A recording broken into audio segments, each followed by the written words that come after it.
What's going on, everybody? Coach Colin here. As everybody knows, silence this phone because I know there's people out there that will call me, especially right now with everything that's going on. Wild stuff going on, guys.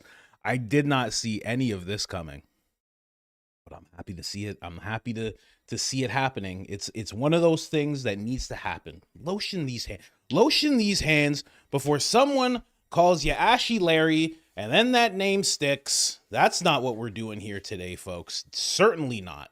Absolutely not. Wife got me the good face cream that I love so much as a present. Anyway, guys, let's jump right in. We are going to be talking about the ridiculous statement from the president. Very ridiculous statement. The whole thing is it's so dumb. Then we're going to see all the responses, right? We're going to go through all the wild responses, okay? Then we're going to talk a little bit about, do we have her next on the list? Yeah, Melania.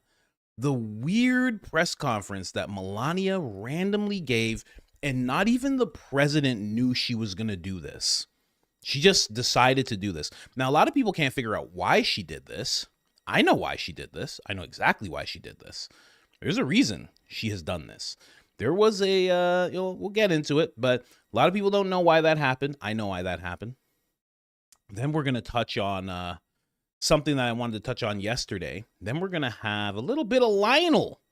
Looking very dapper with a nice suit, nice little flower right here, looking very, very nice. We're going to get into what he's talking about, and that is the whole thing of Tyler Robinson possibly walking. I do want to play that other video where he is talking about Tyler needing protection. I think that's very true, but we got to get into this ridiculousness first. Just absolutely ridiculous. Hoping everybody's having a great time. Today. It's almost the weekend, which means that it's almost done. I'm kidding. We're going in. I got to pack some more. I think I got to pack up the car. We are in baby mode. The wife and I, we are in baby mode. Got to pack up the car, get things going. And it just starts with this. Travis, friend of the show, Travis says Monday, Candace Owens is going to be fire. Sunday scaries is definitely a thing for some reason. Man, the episode that Candace makes on Monday, there's no way she doesn't address this. There's no way she doesn't talk about this. This writing is so small as well. But yeah, the episode's going to be wild. If her hair is not pulled back, it's a decoy. Like, she's tricking you. So just be ready, okay? Don't get relaxed and, you have your cup out, your conspiracy girly cup out. Don't get too relaxed, because she's going to be coming with hair back energy, 100%. I mean, this is one of the biggest attacks that we've seen on her so far. Everybody knows. If you don't know, this is what the attack looked like. For those of you that aren't aware, the president was very, very upset, super upset. Tears, in fact, wrote a whole dissertation about these people and why he's so great. Crazy. But let's get into it a little bit. I'm going to read this off. This is a lot. It's a lot here, man. Why are you writing so much? Do I have it all on the screen? I can't even all fit on the screen. Look at this. Look at this block of text. Let me tell you something. When somebody writes something like this to me, I say, okay, paragraphs. That's all I say back to them every single time. But because it is the president, we will give it a little bit of respect. I know why. I know why Tucker Carlson, Megyn Kelly, Candace Owens, and Balix Tones, as he's known for some people for some reason, have all been fighting me for years, especially by the fact that they think it is wonderful for Iran, the number one, not number two, state sponsor of terror, to have a nuclear weapon. They think that's a good thing. You believe this? Do you believe this? Because they have one thing in common: low IQs. They're stupid people. They know it. Their families know it. And everyone else knows it too. Look at their past. Look at their record. They don't have what it takes, and they never did. They've all been thrown off television, lost their shows, and aren't even invited on TV because nobody cares about them. They're nut jobs, troublemakers. And this is so wild. Troublemakers. And they will say anything necessary for some free and cheap publicity. This is so wild because that's literally from his handbook. Like, that was like a known thing. The first time he ran, everybody was like, this is genius, because he didn't have to put any money behind it because he was saying such wild things. Accuse them of what you're guilty of, as I always say. Now, their family, like, let's dissect it because there's a whole bunch, right? We're going to stop here. We're going to stop right here for a second. So their families, though, they're thrown off television. It's such a crazy thing to say that they're thrown off television. Like, and yes, correct, I guess. Balix, don't really know that he was ever on television. I think he was on radio. Yeah. But Candace, I don't think Candace was thrown off television. I know Megyn Kelly and Tucker were, right? But it's only because they decided to speak the truth. Megyn Kelly actually just didn't care. She just said something wild. She was like, whatever. You don't like this? Something about Santa Claus. You know, Santa Claus can't be black or something like that. Which was a wild thing to say back in the day. But yeah, you know, the fact that he's saying that they're thrown off television, that they're nut jobs, that they don't have what it takes. These are the biggest voices. I don't even like Balix. You guys know how I feel about Balix altogether. But I mean, come on. These are the biggest voices. Now, I'll take Balix out of this because he kind of goes where the wind blows. And I even think what he's doing right now in terms of calling out the administration is a little bit of an act. That's what I think. But these other voices, these are literally the cornerstones of the conservative movement. Literally, that's what they became. Tucker's been at this conservative Republican thing far longer than Trump has. Candace has had way more of an impact. I know being the president's a really big thing, but her helping build Turning Point, being this fierce debater, being the one who kind of led the crusade to call out Black Lives Matter and was proven right by everything she said, being completely ousted by her own race because of what she said, she's sacrificed a lot. A lot of people forget about how much Candace actually did, not just when she was with Charlie, but otherwise. The whole black community was just like, get this lady out of here. And they're still kind of like that a little bit. And then Megyn Kelly. I mean, these people, and Megyn Kelly, how close she was to Charlie, how close she is to Tucker, they're the strongest voices in the movement. See, the problem is he thinks that he's the movement. And he's a big part of it. Of course, he's a president. He's a Republican president. But these voices are huge, huge. And they've proven that they do have what it takes because when they remove themselves from the machine that does all the heavy lifting, whenever you see all these people who are on national television, they were still able to do it. And in fact, did it bigger, went 2, 3, 4 times bigger than what they were getting when they were on television, created media companies. It's a nonsensical thing to say. I know I don't have to tell you guys that, but we do have to go through this. Now, let's keep going a little bit here. Let's go all the way up. Now, they think they get some clicks, quote unquote. Who wrote this for him? Who's doing this? Did Ben Shapiro write this for him? How dare Ben Shapiro take over this man's account? How dare you do that? How bold of you to do something like that? They think that, or Graham Allen, did you let Graham Allen write this? They think they get some clicks because they have third-rate podcasts. This is amazing. This is so amazing. Oh, man. Nobody's talking about them, and their views are the opposite of MAGA, just so you guys know. Or I wouldn't have won the presidential election in a landslide. MAGA agrees with me, and just gave CNN a 100% approval rating of the president. Not hand-flailing fools like Tucker Carlson. Hand-flailing fools like Tucker Carlson. I gotta use that. You guys, would you let Officer Tatum write this part? Who couldn't even finish college. He was a broken man when he got fired from Fox, and he's never been the same. This is wild of him to say, because they've, like I said, they've always maintained a relationship. Then Tucker says, "Who do you think you are?" using the F word on Easter. The relationship, I think, is now done. I think that's done now. I don't think they're repairing it or anything. They've always just repaired it. They've always been quiet about their relationship. Tucker still says that he likes him, but I don't know how he's going to feel after this, you know? And just so you know, that 100% approval rate, that's him. That's CNN just talking to people who still support Trump. So they got a 100% approval rate from people who already approved of him. Most of the people who were riding with him and brought him into the 2024 election, the presidential seat, made him the president. Most of those people have broken away and they don't know what's going on. And they're now moving towards an America First movement. MAGA was supposed to be the America First movement. That's what it was supposed to be. Now, all of a sudden, there's MAGA and there's America First. So that's what you're seeing there when you see a 100% approval rate. Anyway, let's get back to this hand-flailing fool, Tucker Carlson, who didn't finish college. He was a broken man when he got fired. He's never been the same. Perhaps he should see a good psychiatrist. Jeez. Or Megyn Kelly, who nastily asked me the now famous question, the only Rosie O'Donnell question, or the crazy, in quotes, Candace Owens, who accuses highly respected First Lady of being a man.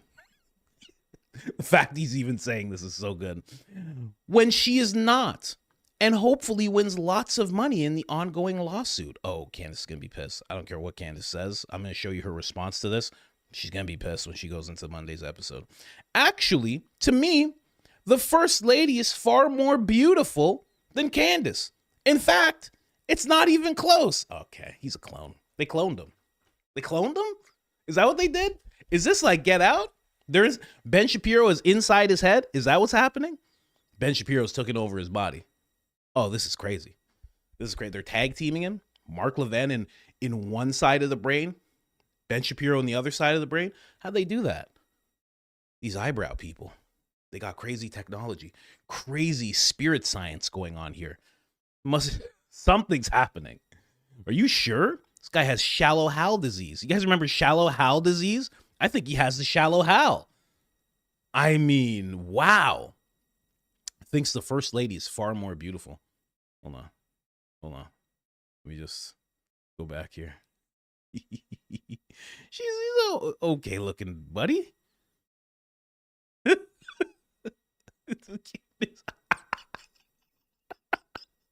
This is crazy. It's not even close, he said. Oh my gosh. All right. This is so good. Or I actually find this really funny. Or the bankrupt Alex Tones, who says some of the dumbest things and lost his entire fortune, as he should have, for his horrendous attack on the families of Bandy Book, the Tudor victims, ridiculously claiming it was a hoax. These so-called pundits are losers, and they always will be. Now, fake news CNN, but you just said a poll from CNN. You just quoted a poll from CNN. The failing the failing New York Times and all of the other radical left news organizations are hailing them. Why is he keep? Someone's putting quotes everywhere for him for some reason. Are hailing them and giving them positive press for the first time in their lives. They're not MAGA. They're losers. They're just trying to latch on to MAGA. As president, I could get them on my side anytime I want to. And when they call, I don't return their calls because I'm too busy on world and country affairs. After a few times, they go nasty. Hold on, let me just pull this up for you guys. They go nasty, like Marjorie Schrader Brown. He's talking about Marjorie Taylor Greene, if you don't know. But I no longer care about that stuff. I only care about doing right for our country. MAGA is about winning and strength and not allowing Iran to have a nuclear weapon. That's interesting. Yo, BB wrote this. You know? BB's ghost. BB's ghost has possessed him. Oh my gosh, we just figured it out. BB's ghost is inside of the president. Oh, this makes this makes sense. That's why he was like, I'm not going to heaven. Oh my gosh, now I get it. MAGA is about making America great again. And these people have no idea how to do that. But I do, because the United States is now the hottest country in the world. Your president, ladies and gentlemen. Your president's opening statement. The president just gave his opening statement. That was ridiculous. I don't know how that works. I don't know why they're letting him say this. This is a crazy thing to let him say. I know he's a president. I guess, you know, he's just allowed to say whatever he wants. I don't know. His wife's doing random press conferences, so I guess they're really just, you know, letting it fly, but I don't know. So this economy's not hot. No. There's still snow on the ground in some places in America, so I don't know what he's talking about. It's the hottest country in the world. Losers. Hand-flailing losers. Oh, I'm going to think of that all the time now. I'm going to call somebody that. Look at this hand-flailing loser. Who is this hand-flailing loser in front of me right now? That's what I'm going to say all the time now. You come at me wrong, you recognize me in public, I'm going to say, relax, you hand-flailing loser. Calm down. Let's take a picture. That's what I'm going to do. So obviously, I mean, it's so weird to see this because when he talked about the, you know, fake news, quote unquote, you could kind of get behind it because you were like, yeah, they are saying a lot of things that aren't true. And, you know, they've been doing this for a long time. You can see the agenda at play. But now when he's just blatantly saying about people who you know them more intimately in terms of content because of how much you see them all, right? You see Candace all the time. You see Megyn all the time. You see Tucker all the time. You know how their careers are doing. You can actually see it all. So to hear somebody say this type of thing, you know, Balix Tone saw this and he was like, this is dementia. Now that's where we're at. Now he's the one with dementia. Oh my gosh. You know, it's just wild to see. Anyway, Candace just said very, very matter-of-factly, it may be time to put Grandpa in a home. Oh no. And you can tell this is funny. 3 million views on it, but Candace is pissed. Oh, Candace is pissed. For sure. You just got called a loser. She was the #1 podcast. Tucker Carlson was the #1 podcast. Tucker Carlson beat out Joe Rogan. I think that lasted for like 3 weeks. So he became like #1. He's usually in the conversation of like the top 5, top 10 podcasts in the world. Candace Owens topped Joe Rogan, I think 3 times. You know, and that lasted for, you know, weeks or maybe a month or something like that. Megyn Kelly's usually in the conversation, period, especially in the conservative world. Maybe not in podcasts in the world, but definitely in the conservative world. She's definitely #1, one of the top podcasts. And then Balix is a shill. Yeah, he's kind of right about Balix, but this is me. A little haterade right now.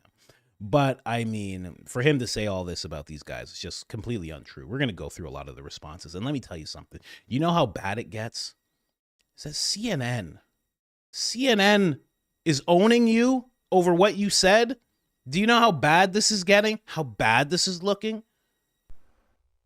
I just mentioned a name, but a woman who I saw the other night on television just ripped some poor idiot apart. Megyn Kelly is here, and she's doing... Come up here, Megyn. By the way, I'm having a great time up here. Are you having a good time? This guy... Is he the greatest interviewer?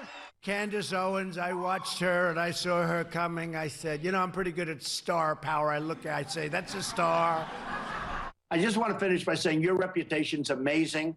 I will not let you down. You will be very, very impressed. Donald Trump. It's amazing. Your reputation. Could have been right about him at one point. But that's just crazy. CNN played this. Okay, this is not a compilation that some person on X made. This is a compilation that CNN made. CNN is calling out your lie. Do you know how upside down the world is. That now CNN is calling out the president's lies and they're actually right. This is absolutely ridiculous. You know what I mean? Forget about headphones. I'm going to be wearing shoes on my head soon. That's how upside down everything's getting, is that I'm going to have shoes on my head soon and headphones on my feet. And my microphone will be on the ground and you won't be able to hear me. It's going to happen soon. I should just show up like that. Just like, I should. Anyway, Candace Owens, ladies and gentlemen. I want to play Mark. Mark had a little thing to this. And Mike Huckabee says, and the people said amen. No, they didn't. And this is not religious scripture. People didn't say amen to this. What's the matter with you? Come on. What's wrong with this guy? This guy might as well be a spy. And he's not. I'm not saying he is, but he might as well be. You know? Might as well be. What's he doing? Mike Huckabee. Friend of the show. Just like that, Emmanuel Macron refuses to support the ceasefire in Iran unless Trump tweets about how hot his wife is. If you guys don't know about this account just popped up out of nowhere. 25,000. Wow, that's crazy. When I first saw this account, they were at like 3,000. The Babylon BB. If you're on X, the Babylon BB, I don't know the person, no idea who it is. I'm just saying Babylon BB is a funny account. They are making fun of all of the Zeo Rangers. Mark Harmon, absolutely uncalled for, Mark. This is uncalled for. This comparison right here, you know darn well not to show a picture of a lady with no makeup on like that, Mark. I don't know what is the matter with you whatsoever. That's Mark's little breakdown here, comparing Candace to Brigitte. Brigitte putting on quite the outfit, actually. You know, I actually like this outfit quite a bit. Very, very nice. Mark, the originator of the E.T. Brigitte comparison. He is the originator of that. Thank you very much for that, Mark. I got a good laugh from that. Absolutely ridiculous. I mean, this is just crazy. He actually said that she's prettier. He actually said that she's prettier. That's where all your credibility goes out of the window. I don't even sit back and talk about how pretty Candace is or how not pretty Brigitte is. I don't even do that. But if we're going to get into the conversation, we could get into it. This is absolutely crazy. And now people think that he likes dudes. Now that's the rumor spinning around, that he likes dudes because he took Brigitte over Candace. Well, what am I supposed to do with this, guys? It's not my fault. I'm not the one doing this. Crazy village crazy lady. Someone said the other day that Trump's compromant was probably gay because he was BFF with Roy Cron. I think that's Cron. And he loves interior design and in the YMCA. And I gotta say, him being more attracted to a dude than a beautiful woman like Candace is not helping to knock that theory down. Well, I mean, and he loves interior design. Now these jokes are going to roll out. The small hand jokes were stupid, but these jokes are starting to make sense. What are we supposed to do? What am I supposed to do? I've been hoodwinked so many times. Can you guess who likes this little statement that he put out? Oh, would you guess? Would you guess it's the DOD's very own?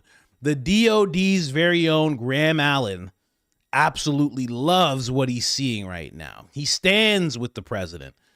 Tucker, Candace, Megyn, Alex need to be called out as the doomer / woke right class. Let's listen to a little bit of Graham.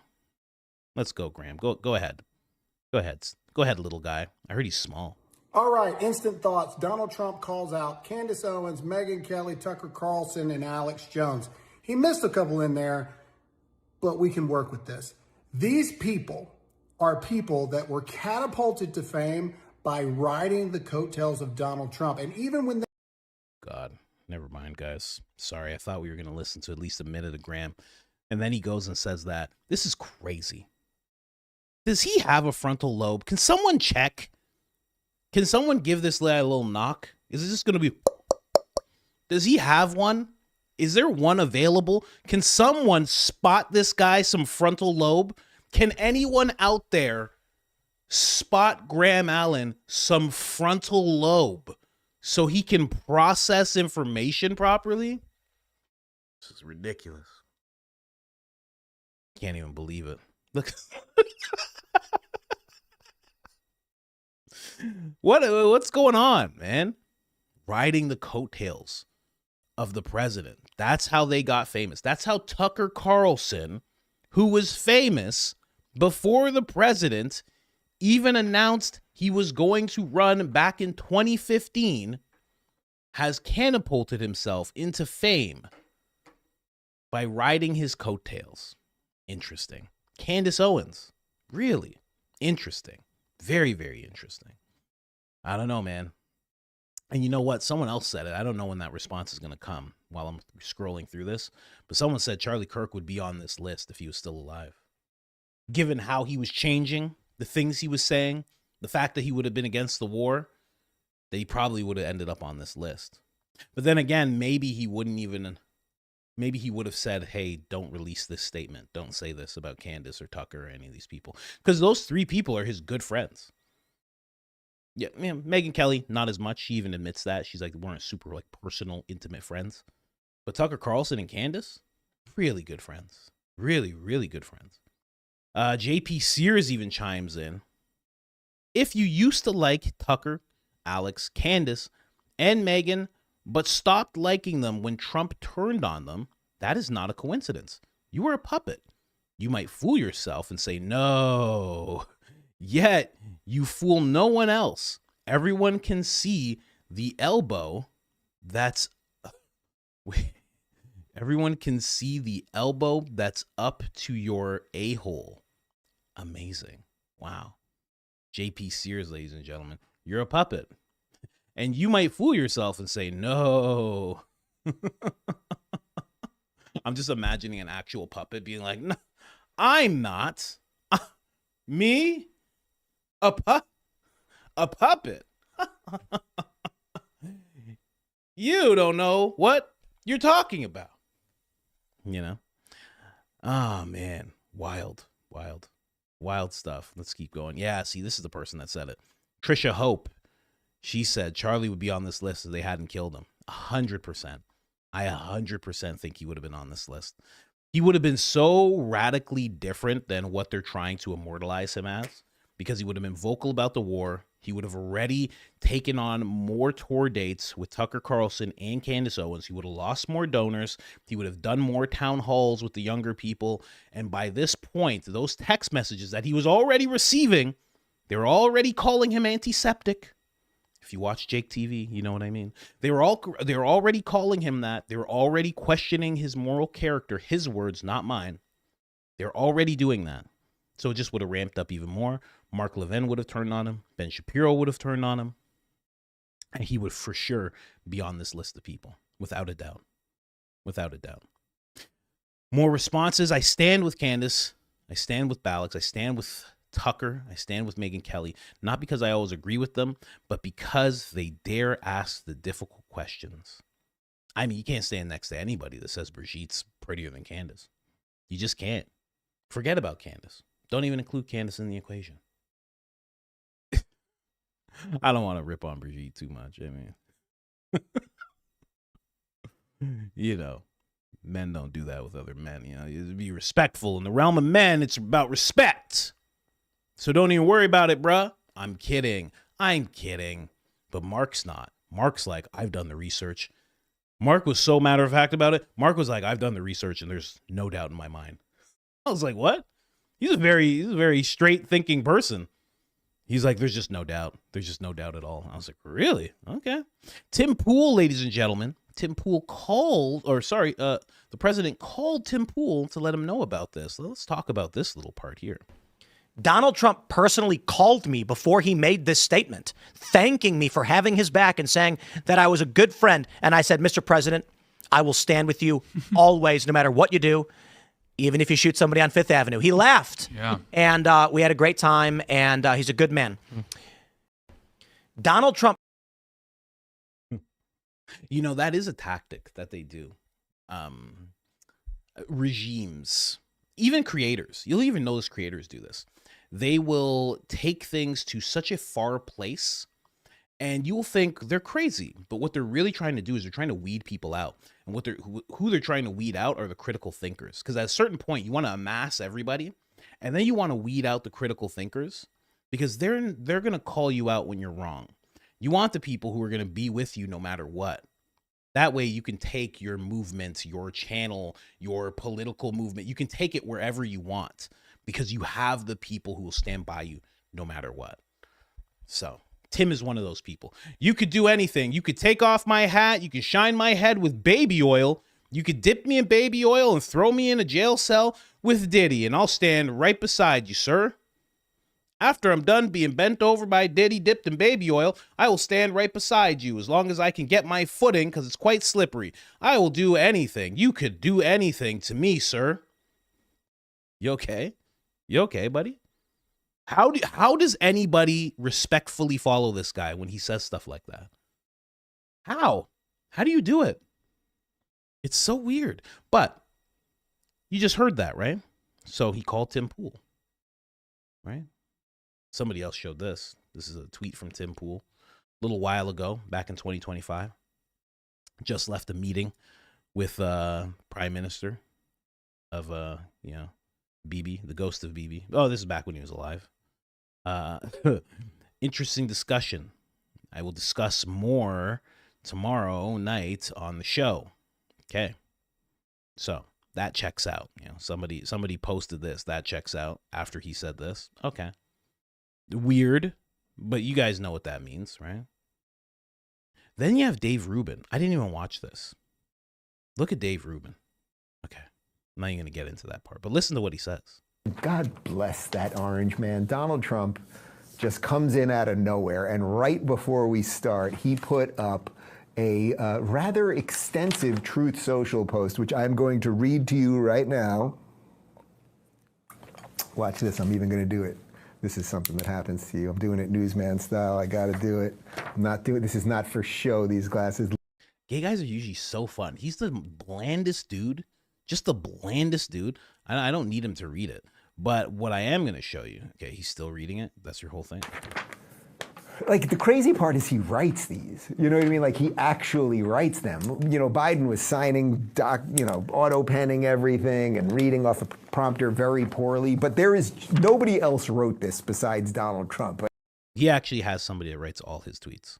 All his tweets, all his things. He dictates it. He says what he wants to say, but someone else always writes it. Every single one. Like, he has a long-ass track record of writing these things. I mean, this is a top 10. This is an absolute top 10. It's also interesting, he makes the point that now that all of these guys, Tucker and Candace and the rest of them, now that they're turning on Trump, suddenly what happened with Marjorie Taylor Greene, what happened with Liz Cheney, anyone that is once in Trump's orbit, if you say anything against Trump, even if the mainstream hated you your entire life, so Liz Cheney was a Republican, she was hated by the mainstream media, then she leaves Trump, now you're a hero. Marjorie Taylor Greene, you leave Trump, even though they hated you before and you were a white supremacist on The View and everything else. You leave Trump, now they glaze you, they love you. And you'll see it with all these other guys. So the fact that he even gets that level of nuance here, I think, is impressive. Also, dare I say, maybe he's watching the Rubin report because, he references Megyn. No one's watching the Rubin report. How dare he? Listen, I was going to listen to a lot of things from this guy, but I'm not going to listen to him say that. That's just a falsehood. Everybody knows that. You think I'm following this? You think I'm following this? Huh? Nope. Absolutely not. Are you kidding me? I just wanted to show this because he says, as he's starting his show, breaking news. Let me tell you what this is akin to, okay? There was a time where Chuck Schumer was sitting down with Rachel Maddow. Rachel Maddow, for some reason, makes $100 million a year. And for some reason, she's not like me. She's not in the spare room. It's one of the biggest shows on MSNBC. For some reason, she has her phone in front of her. And out of nowhere, she goes, oh, the president just said this. Hold on. And she reads something from the president. At the time it was Trump. So she says, "Oh, the president just said this," reads it out loud. And then Chuck Schumer goes on this really ominous, kind of threatening rant about how the intelligence agencies have 6 ways from Sunday to get back at you, and he needs to like watch out with what he's doing and what he's saying. Basically saying the intelligence agencies will come, and everybody thought that this was like just a impromptu type of thing, like, oh, it just came through. But it didn't just come through. She had the tweet pulled up on her phone, and he was only there on the show to say that, right? I'm just talking about the level of planning that goes into things. So for Dave Rubin to be sitting here like this and to be like, "Ooh, man, just a drink in my hand, just a normal guy, and oh man, I just found out something and it's printed out already. Oh man, he just said it before the show started. Whoo, let's get into this. I didn't realize we'd be getting into this." He's lying. He did realize he'd be getting into that because he got the same type of call that Tim Pool got. Obviously, he got the same kind of call. That's why they were both doing their shows pretty much at the same time, talking about the same thing. Because the president can't use the mainstream to bend reality like the previous admin could, but he can use the podcasters who are willing to get dipped in baby oil and will stand beside him no matter what, as long as he's representing the white and blue and forgets about the red, white, and blue. He can get those guys to bend reality for him because he doesn't need reality bent to the whole world. He just needs it bent to his base. And then midterms comes, and then the election comes, and whoever he backs, they just need that to happen. That's all they're looking for. But this is very, very coordinated. Very coordinated. I don't care what you say. I don't believe a thing that comes from Dave Rubin. Not a thing. It's absolutely ridiculous. Anyway, let's keep on going with these responses. This guy, Ian, he's funny. This dude is literally dumb as a bag of rocks. And who do you think he's talking about? Oh, gosh. Who do you think he's talking about? Think he's talking about Tucker? Or you think he's talking about this lovely gentleman right here? Friend of the show, Officer Tatum, ladies and gentlemen. Let's hear what's going on here. This is a mockery, not just of Islam. It's a mockery of Christianity. To send out a tweet with the F word on Easter morning promising the murder of civilians and then saying praise be to Allah without explaining any. Talking about it's not Easter in Iran when he tweeted that, just so you know. And they don't celebrate Easter. And the Christians celebrate Easter. What is he talking about? There's Christians in Iran. This guy is the worst. From top to bottom, he doesn't even worry about making sense. It's great. He's one of those guys, him and Tim Pool. They're like, Mr. President, while I am on this mountain of evidence when it comes to Tyler Robinson, if I come down from the mountain of evidence, I will stand by you. I will stand in front of you. I will bend at the waist in front of you and allow you to do what you need to do with me. You can use me as a vessel. I know that you were not in the files. I understand that because you told me that. Forget about what I read about you in the files. That's not a real thing. But if you would like to be inside of me, sir, you can 100% be inside of me. I'll always stand beside you. I'll stand beside you. Whatever you need. A whole mountain of evidence. your side can't celebrate Easter in Iran, can you? So quit bringing up Easter when you talk about Iran. They don't believe in it. So we're meeting them where they're at. I wrote a clip. If you are mocking me and every other Christian because we're Christians. We can't support that. That is evil. That is an intentional desecration of beauty and truth, which is the definition of evil. This man don't read his Bible at all. I don't know how y'all still follow this dude. He don't read his Bible at all. What are you saying? What did Jesus say?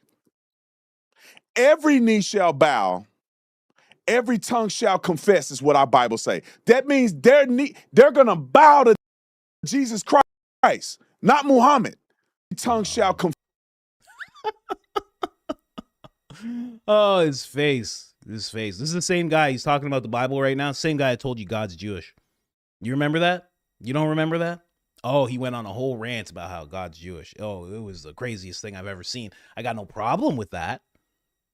Well, I kind of do because it's not true. But I mean, the fact that he said it was crazy. And he was like, it's in the Bible. And it's not. Hey, it's not. And he was like, yeah, it is. And it was a crazy explanation. A crazy explanation. He's the worst. He's the worst. Confess is what our Bible say. That means they're going to bow to Jesus Christ, not Muhammad. Is that a mockery of other faith? What did he say? There's only one way to the Father. One way. Through Christ Jesus. You can call that a mockery. They said it's Muhammad. This is crazy. He's acting like Trump is like spreading religious doctrine by saying open the effing straits, you crazy bastards, on Easter morning, and then saying praise be to Allah. This is incredible. He's an incredible man. Officer Tatum is an incredible man. Okay, just so you know, that might be. I might just swap out the picture. I might just swap out the Joe Rogan picture. Okay, if I can get this right here, that might just be behind me. That just might be what this wall needs. I think so. Just incredible. Oh man, I'm not going to spend too long on Officer Tatum. And then we have Gary. Gary, oddly, so he posts this whole thing. Trump goes scorch earth on Tucker, blah, blah, blah, blah, blah. I'm here for it. Every mean tweet makes me love him more. Every mean tweet from Donald Trump turns me on more and more. You guys understand that? More and more. I have to really break this down for you guys. Every time he tweets mean, it gets me going. Do you understand what I'm talking about here? If he keeps on tweeting mean, I don't know what I'll do. Okay? But it won't be PG. If that man was here right now tweeting mean the way he does, I don't know what I'd do. I'd dip myself in baby oil and I'd use him as a slip and slide. I'd use that blue suit and that red tie as a slip and slide. I'll tell you what. Anyway. And then Balix actually returns and says, too bad you love a sinking ship. And then Gary and Balix, weren't they just on a show together? And let me just read this. So he says, too bad you abandoned your integrity for views, Balix. Literally everything you and Nate said, that's supposed to be his friend. Said on that show was easily proven lie. And that, let's set the record straight. Nate is not a ballistics expert. He was an 18E, which is a common or commo sergeant. He's not even sniper qualified. He was talking out of his A. He didn't even know you can change a stock on a Mauser. Didn't Valhalla got lit up. This whole Fort Huachuca thing, he got lit up because he was like, oh, I'm friends with Gary. And we were all like, oh, why? Why would you be friends with Gary? Gary ain't friends with you. Oh my gosh. That's crazy. That's Gary, though. That's Gary for you. You know? I never talk about it. It was always fun and games with Gary, but that's Gary right there. He will use you as a friend to try and get to Candace, to try and get the whole Fort Huachuca story gone. He will use you in that respect. And then as soon as you do something he doesn't like, after he's on a show with you, being cordial with you, he will tell people you were talking out of your ass. How about that? That's Gary for you. Yeah, well, I knew Valhalla shouldn't be around that guy. I knew it. I was like, why are you hanging with this dude at all? Doesn't even make sense. Why are you guys doing this Fort Huachuca thing together? Are you crazy? What are you doing? I knew it. Now Gary's calling him, basically saying he doesn't know what he's talking about. Attacking his credibility. That's why Candace threw them together. When she was doing that whole live one day, I think it was an IG live or the Spaces live. That's why she was lumping them together. because they were lumped together in that whole thing. I hope you have learned your lesson, Valhalla. Hope you've learned your lesson. Don't align yourself with Gary anymore. And stop going on Balix's show. I mean, go on it if you want. I can't tell people what to do, especially a Green Beret. I'm not really equipped to push a Green Beret around, but still, I mean, I think it'd be better if you didn't. That's just me. That's just me. You know?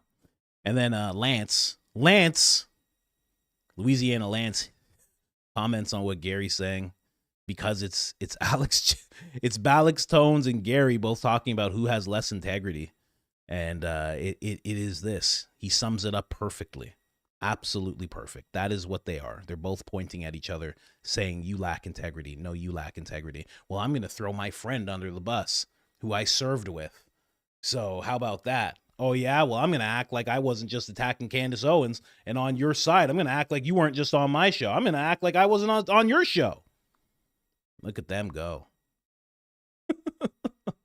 Absolutely incredible. Go through some more responses here. People on Truth Social. Now, let me tell you something. Talking about people on Fifth Avenue and Trump being able to do whatever he wants. There is no people who more support Trump than the ones who follow him on Truth Social, because Truth Social sucks. Everyone knows that. It's absolutely terrible, and it's not a fun place to be at all. You literally go on there just to follow the president. There's no one else to really follow on there. It's exactly the same thing as X, except nobody gets any traction. It's terrible. It's absolutely terrible. Even they're upset. You're way out of line. Most of the people, especially Balix Tones, have been your day one. You need to step back and take a good hard look at who's whispering in your ear. Get back to America first. I've personally put up with years of abuse from whack jobs out here in Cali for showing my support for you. After this, I'm hanging up my red MAGA hat. Signed, get right, Mr. President. Someone else says here, oh, this person couldn't even be a supporter of his. That's crazy. You have an Iranian flag? I don't know, maybe. Trumpy is mad that the people who believed and spread everything, all his campaign lies, don't believe him anymore. What a deranged lunatic. 25th Amendment now. This is wild. Deportation news. I mean, this person was just all over. You know why they're deportation news. Obvious. And they're on True Social. Come on. Trump going against everyone who fought for him to win just because the JE files and being at war with Iran for that little place in the Middle East. Obviously, everyone can see it.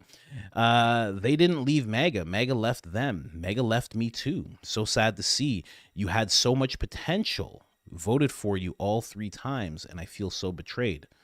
Wow. This is the message that's going on.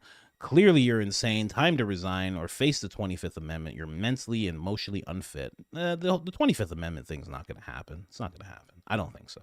It'd be crazy if it did.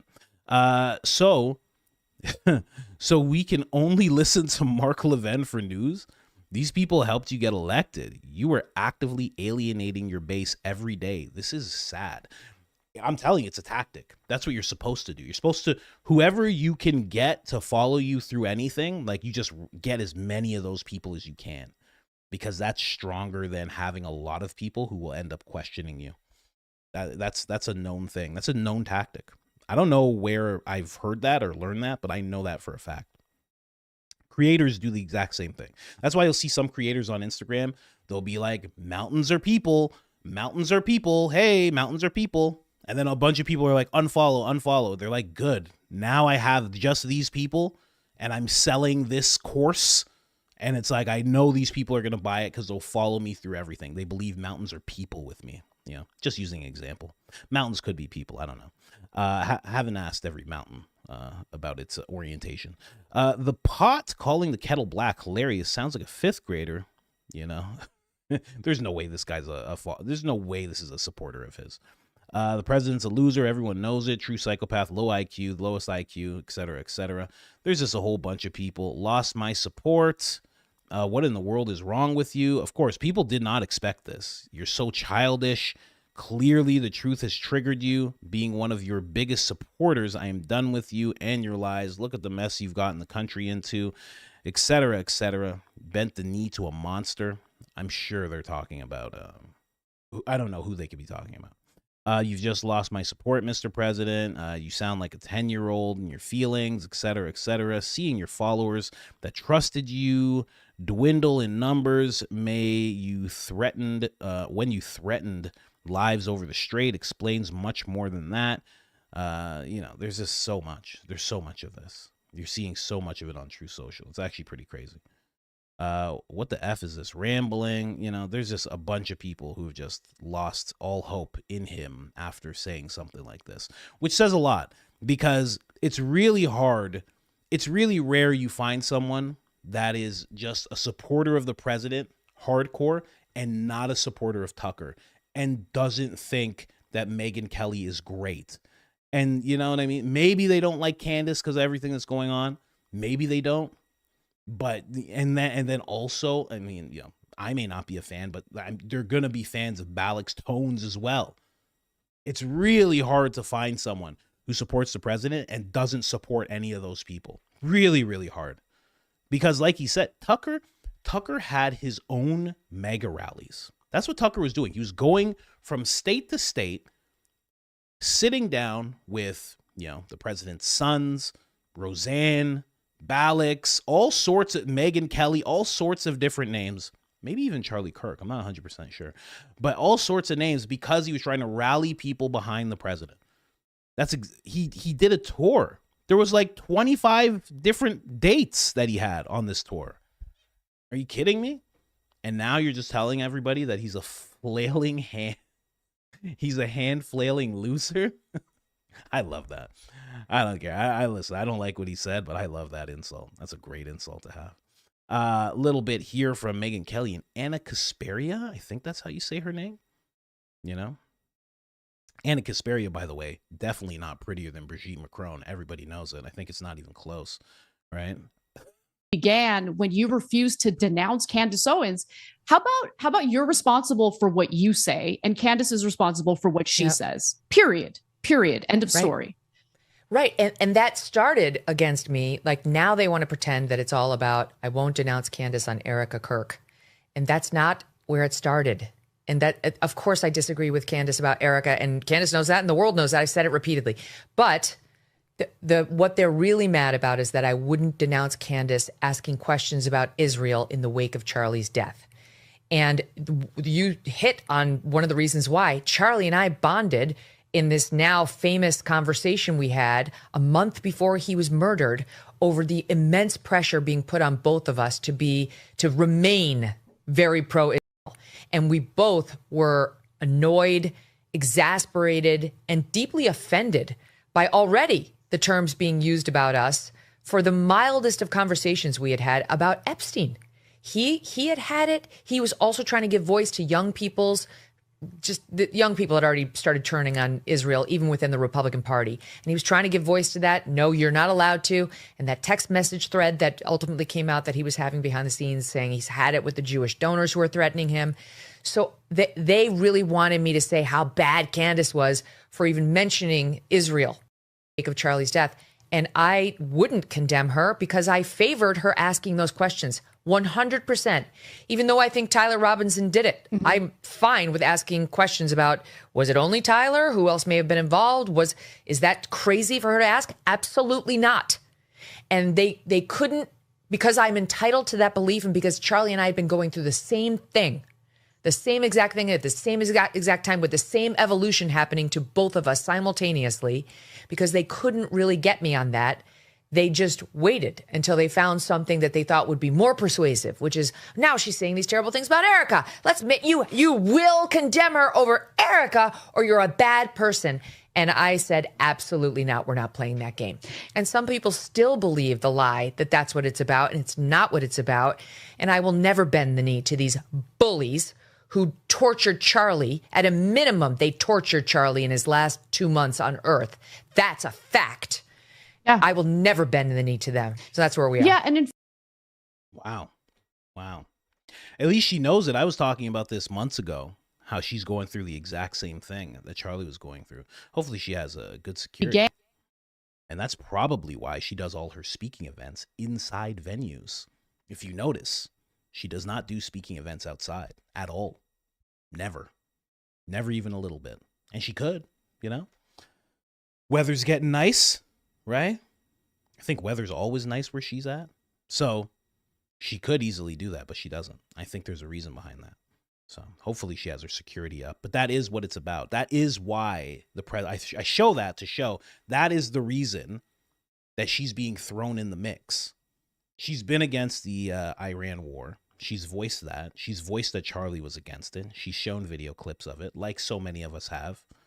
And that's why she's getting thrown into the mix. In case you're wondering, because it makes sense why Candace is like really messing things up for him, right? He had to call her himself to stop the whole Brigitte thing, which didn't really work out that well.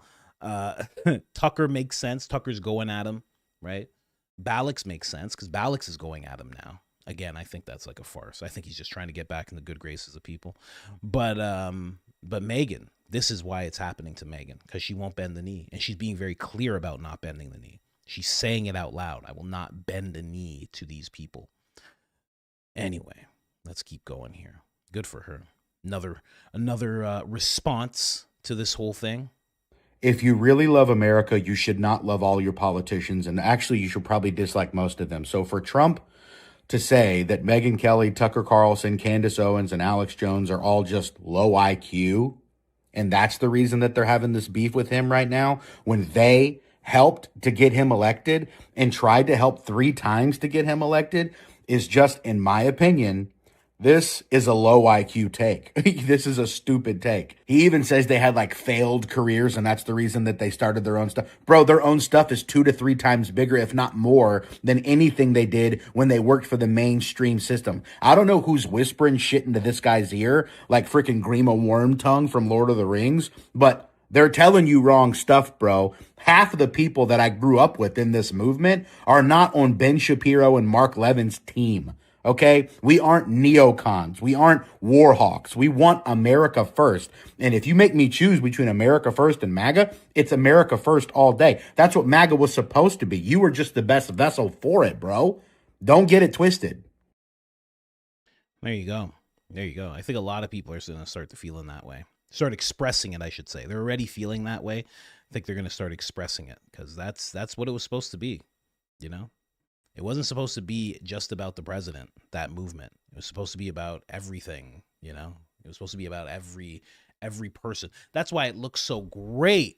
Near the time he actually got in office, it looked incredible because it was such a diverse bunch of people. You had these crazy amount of black people all coming over. It wasn't just the black conservatives that were already there. It was so many that were jumping over. You saw all these videos with guys in the hood screaming about how they love Trump. You saw all these people in the Latino community, the Jewish community, the Muslim community. It was like, wow, this is like real unity coming together. And for the people, that's what it was about. This is what it seems like. It seems like for the people, that's what it was about. But for him, it was not about that. And now we're seeing this whole thing unfold. Pretty crazy, man. Pretty crazy, quite honestly. Honey, you in here? Wife? Hello, wife. Wife, are you in here? What's the goal for, are you giving out free memberships again? Sometimes she's giving out free memberships, you know. What's the goal? Let me know. Because I won't cut it off before it happens. You know, because I want people to actually get the free memberships. And also to anybody who was here when I said I'd give free merch in the members one, I took a screenshot, all you guys, but I remember you guys actually have to email me. So she left. Oh no, she's there. She's there. She's there. Don't worry. She can probably hear me talking. She said 6,000. Okay. 6,000. So I'll make sure not to leave before then. I'll try at least. I got a hard out at 1:30 because I started late. So I had to redo some stuff. But, and I had to get all these tabs together. Bunch of tabs. Even tabs right now. I guess there's a little bit of a development here that I'll show you guys. But then we also have this, just in connection to all this, because, you know, at the root of this is a lot of, you know, Iran and the whole war. This is John Mappin, huge supporter of Candace Owens.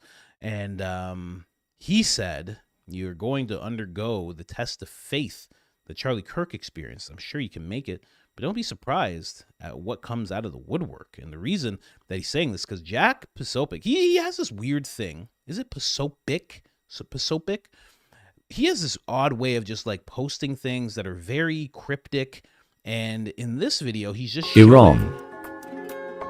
He's showing Iran, and he's showing that it's not quite what we all think it is, and that there is actually like a lot of normalcy in the place.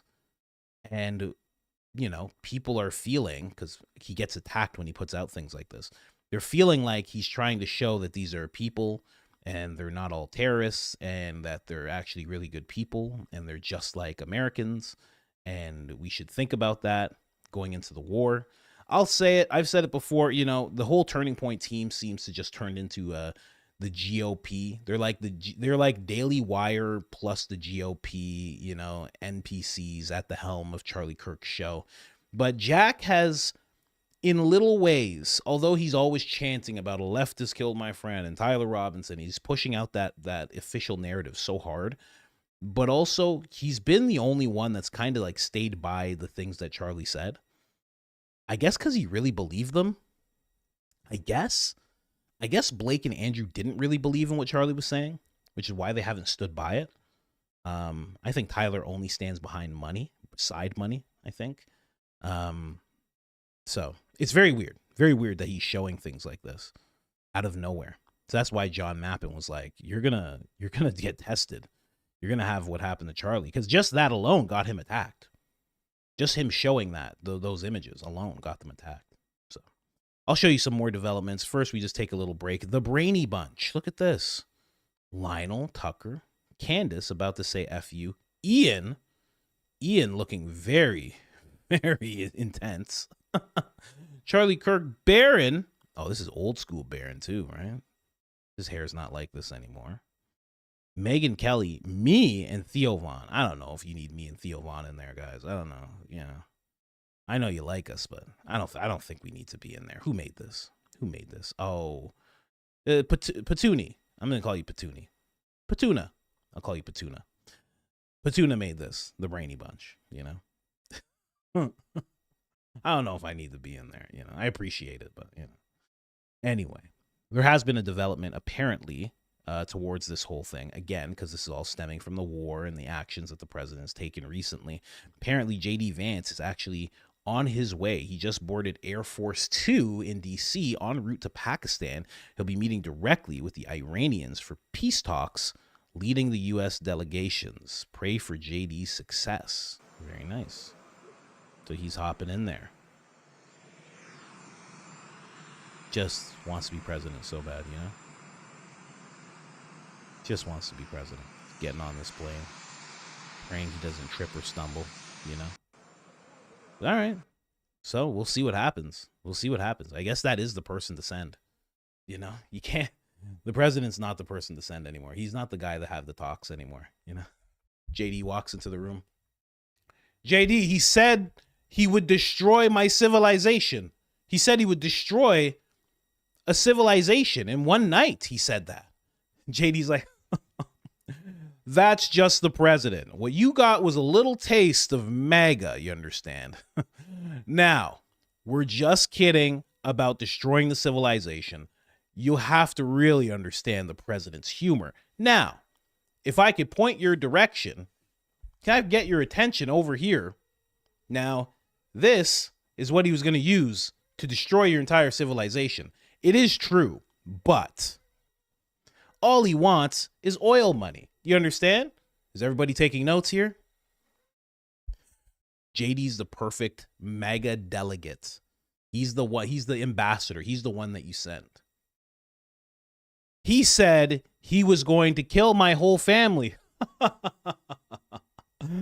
Oh, and that's our president. That's why we love him. He's fierce, but he didn't actually mean that. It's just the art of the deal. Did you guys all get the copy of the art of the deal that I sent you? Now, he just threatens the lives of your families and your society as part of the deal. This is how negotiations work. They're like, what the fuck? What? Really? JD just standing there looking like he has eyeliner on, you know? Erica Kirk's brother. I'm kidding. He's not. He's not. He might be. He might be. I don't know. Obama's related to the Queen, and Obama's related to George Bush Jr. So when I say that Erica Kirk and JD Vance are related, don't act like it's crazy. It's a real thing. Obama's related to the Queen. Queen's dead. Related to the King, King Charles. How's that work? Huh? That's a real thing. I'm not playing around. Most presidents are related to the Queen. I'm getting off topic. Sorry. And they're related to each other. How's that work? Anyway, let's keep going here. Just some other breaking stuff here. I think this is more, see, this is what I mean about Jack, right? He shows you some things, and then all of a sudden he does this. That's the thing about Jack. Revealed handwritten letter from Tyler Robinson to lover Lance Luna Twiggs confesses to taking out Charlie Kirk court docs. There you go. So he just keeps on doing this whole thing. He keeps on pushing this whole thing. And listen, that could be true, right? But we've all heard the story of the written confession. The written confession that was written, and then Lance allegedly read it, and then he was told to destroy it, which Lance did. And then Kash Patel came on TV and said, we have forensic evidence of a note existing, which means that it didn't exist, but they were able to see how it was burnt or flushed or torn apart. And they're saying that the note existed based on that. It's really interesting when you start dissecting what their evidence is that he admitted to doing this to Charlie. It's really weird. It's really weird. Anyway, so that's the whole thing with Trump. That's the clip, Lance. That's the whole thing with Trump. It's pretty crazy what's going on. I don't know what's going to happen next. I'm so waiting for Tucker to respond, but I think Tucker's going to respond in a monologue. I'm pretty sure Candace is going to respond in Monday's show. Megyn Kelly will probably do some kind of episode. I don't know if she does episodes on Friday, but she'll probably do some kind of episode coming soon. I've just been watching Tucker's page very patiently this whole time. I've just been looking at it. Matt Walsh says he's going on vacation. Absolutely nobody cares about that. Tucker Carlson apparently did respond through a newsletter. Let's look at that right now. So apparently there's a newsletter that Tucker has, and apparently he has responded to Trump. He also said, Trump also said this on True Social, said world's most powerful reset. Isn't the Great Reset like a terrible thing? Isn't that like a terrible NWO type thing? The things that this guy brags about nowadays is absolutely ridiculous. This is getting out of control. Anyway, let's go to this response by Tucker. Apparently from Tucker. Let's see. He's in a tough spot. Let's see this. Let me just see this. Hold on. Hold on a second. Who posted this? Let me just see. Tucker's newsletter responds to Trump. Let me just see this. I want to see if it got community noted in a second before I show it to you guys. Okay, so there's no community note on it. Seems to check out. It's just not, it's just when it's written text like this, I get a little bit like, what's going on here? Like, what's happening here? Okay, let me read this first part out for you. Establishment media never reports this, but there's a small place in the Middle East, and their government has a storied history of blackmailing U.S. presidents. Perhaps the most jarring example occurred in the 90s, when that small place in the Middle East used recordings of Bill and Monica Lewinsky having Phone X session as leverage to pressure then president into releasing convicted spy Jonathan Pollard from prison. We're not joking. That really happened. I'm trying to read it in Tucker's cadence. The Phone X story is worth remembering as the president attempts to end the war in Iran. Like many other things that small place in the Middle East has done, it shows that America's special ally is willing to play very dirty to achieve its goals. Dark money, campaigns, contributions, extortion, physical threats, and even offing people. In their anti-Christian worldview, the world always justifies the means. The ends always justify the means. They have no issue destroying lives. The greatest allies' current top priority is making sure Operation Epic Fury does not stop.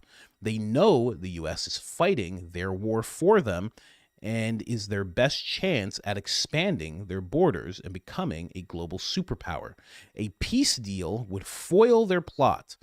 Based on the country's past, its leaders are doubtlessly willing to push as hard as necessary to ensure that the whole conflict continues.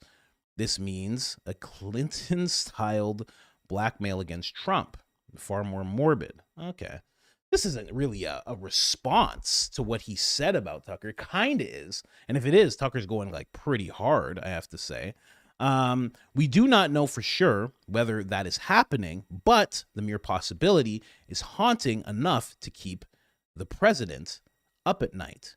He is under a level of pressure that some people cannot fathom, with the rabid greatest ally firsters viciously harassing him anytime he dares stray even slightly from their favorite country's agenda. Their shameless pursuit is steadfast enough to make even a man like the president go mad.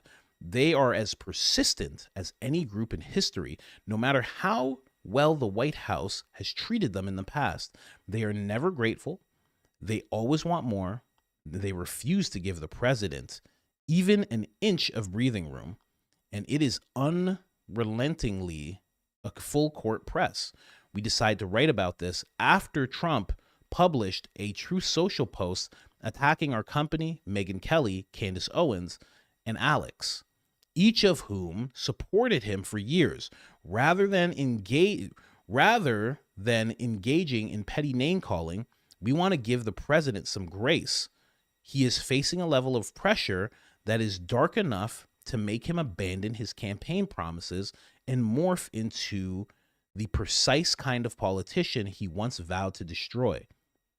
Wow. He would not have let that happen unless his personal stakes were really high. We hope he overcomes. Whoa. Interesting. Okay. And I believe it. I believe it. I mean, what else could be doing it, really? What else could be really contributing to what we've been seeing? I don't know, man. What else could this be other than, some real personal stuff? I was having this conversation. I forget who I was talking with. It was one of the creators. I don't know if it was Jesse or someone else, but I was talking with someone. And we were talking about Rogan. I don't think it was Jesse. I'm not sure who it was. We were talking about Rogan, and we were talking about how, it was my comedian friend. There you go. And we were talking about how I was saying how he has all of these military guys, ex-military guys around him all the time. And how at one point he probably thought, this is great. I have the greatest protection around me in the world. And at some point he probably figured out that the military intel actually is keeping tabs on him all the time. And they always know where he is. They have full access to him. And whatever needs to happen to him will happen. Now, we were talking about this in regards to the two stories and the whole Charlie Kirk thing that was going on with him. But as Tucker and his company talks about this, it brings about the same type of thing in my head. I've always said when it comes to presidents, after they're president, they get Secret Service. They get Secret Service detail.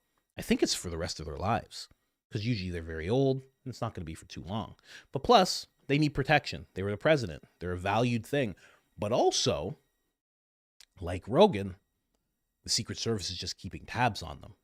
You can't have Biden going off to China to stay there for 6 months and not tell anybody that he's going. They can't allow that. Can't allow Obama to just head over to Pakistan and just hang out for a bit. They can't have any of that. So they keep these details around them, not for their protection, but so they can keep tabs on them. I think this is a very similar thing that we're seeing with the now president. So the personal stakes would have to be very high. And you'd think, Tucker says it all the time, my kids are grown and there's nothing you can do to me. Well, if you say that enough, they might just go, well, your kids are grown, but also your kids are finite. They're mortals. So maybe something happens to them. They're adults, right? Maybe something happens to them. Maybe Trump has received those type of Those type of suggestions. Who knows what it really is? Maybe there is something really big that is in a document about him and it hasn't come out yet, but it will. Who knows? Who knows? He's lived a very long life. It could be any of those things. But it's very nice of Tucker to be like, let's show him some grace. That is the Tucker way. I know it sounds, I'm even saying it sounds nice, but also that's how Tucker sticks it to people. He's like, oh, this guy? Well, of course he said that about me. Of course he called me a hand-flailing loser. Of course he did. I don't even use my hands that much. Of course he said that about me. Because there's a small country in the Middle East that's completely blackmailing him. I think it's very apparent. I don't know what kind of baby oil he was dipped in, but I'm sure there was some kind of baby oil at play. And I'm sure they dipped him very deep. And I'm sure the details of that night are very foggy for him. It happens to all presidents, you know? That's how Tucker sticks it to people. Oh, man. Weird. Weird, man. It really makes you think what could be going on with him that he would do this. Because, again, he's going after all the people who are speaking out against the greatest ally, right? He's going against all the people who have been questioning, or at least been open to the questioning of what happened to Charlie Kirk. He's going against all the people that Ben Shapiro doesn't like. He's going against all the people that Mark Levin doesn't like. You know what I mean? He's going against all those people.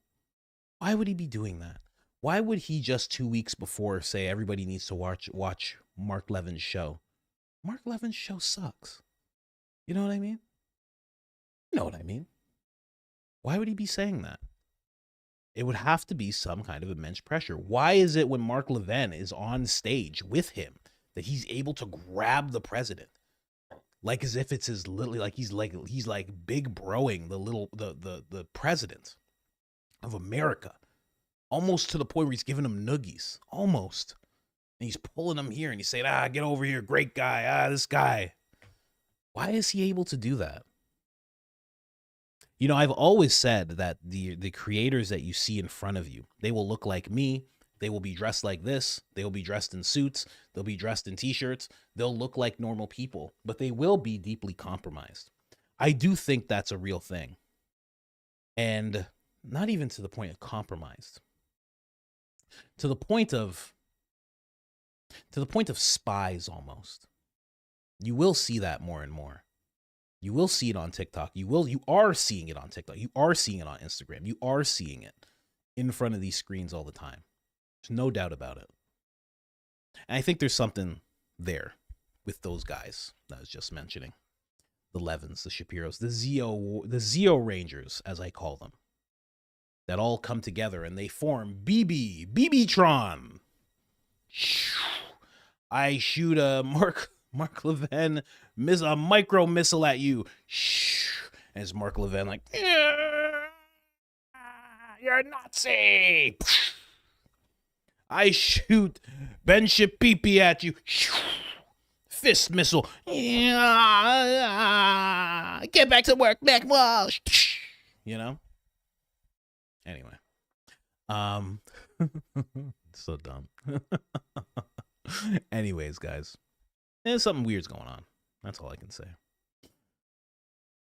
So, hopefully the president gets better. But, as we think he's going to get better, his wife is just like, no, it's not time to get better. I'm holding a press conference. I didn't tell you about it. I'm holding a press conference right now. Now, in this press conference, if you didn't know, what she talks about is the fact that she had no relationship with the island boy that we all know, not a friend of the show. She wants to discuss not having any ties to him. She wants to discuss anything that's brought up is fake.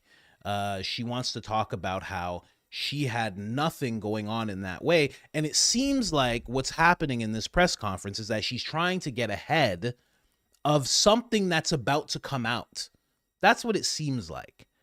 And she's even going as far to let people know that if you do contribute to it, if you do put these things out, it's almost like a warning to any outlets that are about to move forward with some story, that it will be defamation and they will take the opportunity to sue you. That's what she's doing in this random press conference. Now, did she have any relationship with the island boy and his Lady G? Lady G Maxwell. Did she? You know? Let's see here. What do we say here? Web. Good old Web. You guys aren't following Web. Web's something that Ian built, and it also is on X. It is. They are. Who is. Whatever. But Web took the opportunity to look into this. Let's see. Let's see here. What did Web find? Oh, gosh. Oh, gosh. I'd have to get closer to that. I have to go. I'm almost off camera here. Oh, this is crazy. No, I can't read that. Here, let me try and do this instead. And if I zoom it in, you won't be able to see it. Let's see actually what she put here. Do I have this bookmarked? Bookmark this thing real quick. Okay, it is bookmarked. Let's go find it. Let's go find it. Because basically, and I can tell you one thing. Oh, whoa, the post has been deleted. Whoa, that's interesting. So Web put this out yesterday.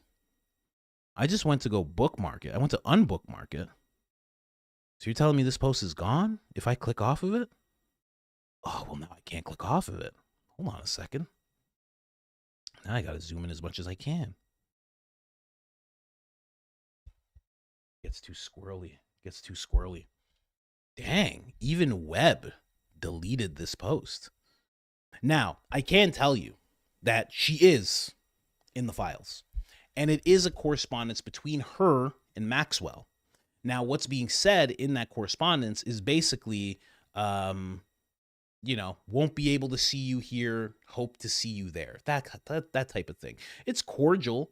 It's not exactly, I think one of them calls the other one Sweet Pea. So there is some kind of relationship there, but we don't know exactly how deep the relationship goes. But she's making sure to let everybody know, I had nothing to do with these people. Not anything whatsoever. It's a very, very odd thing. Her email doesn't amount to anything more than a trivial note. A trivial note. I am not Epstein's. So she's saying she's not in line with him at all. I'm just trying not to play that. For some reason, they don't like that name. That's why I call him the Island Boy. Epstein. Jesus. Okay. Well, I'm explaining it the best I can here, but yeah, it's a very odd thing to have happen. Now, I don't know why I can't see it. Web deleted this post. That's really trippy. Because let me see if this is actually deleted. No, it's not deleted. They're lying. They're lying. It's not deleted. Okay. Let's make sure I can take this and put it into the bookmarks and actually read it to you guys. You know, because I got to get real close. So I have to super zoom in on this thing. But let's go here. Let's go here. Perfect. Boom. I got it. Okay. So this is a back and forth that they've had an interview. Interview number 1. This happened on 07/12/2019, page 2 of 11. Let's go here. It says trip to Paris, approximately early 06. That was her last assignment. Put blank in contact with an agent from Paolo Zemploli, who worked with ID models blank. A whole bunch of lines blanked. Then it says Zempoli, I was trying to buy elite models with the Island Boy. Island Boy introduced Melania to Donald. Island Boy was visiting Zempoli at the agency when they were casting auditions for models. Island Boy was looking through portfolios and saw Blank's photograph of her wearing only swim bottoms. Okay.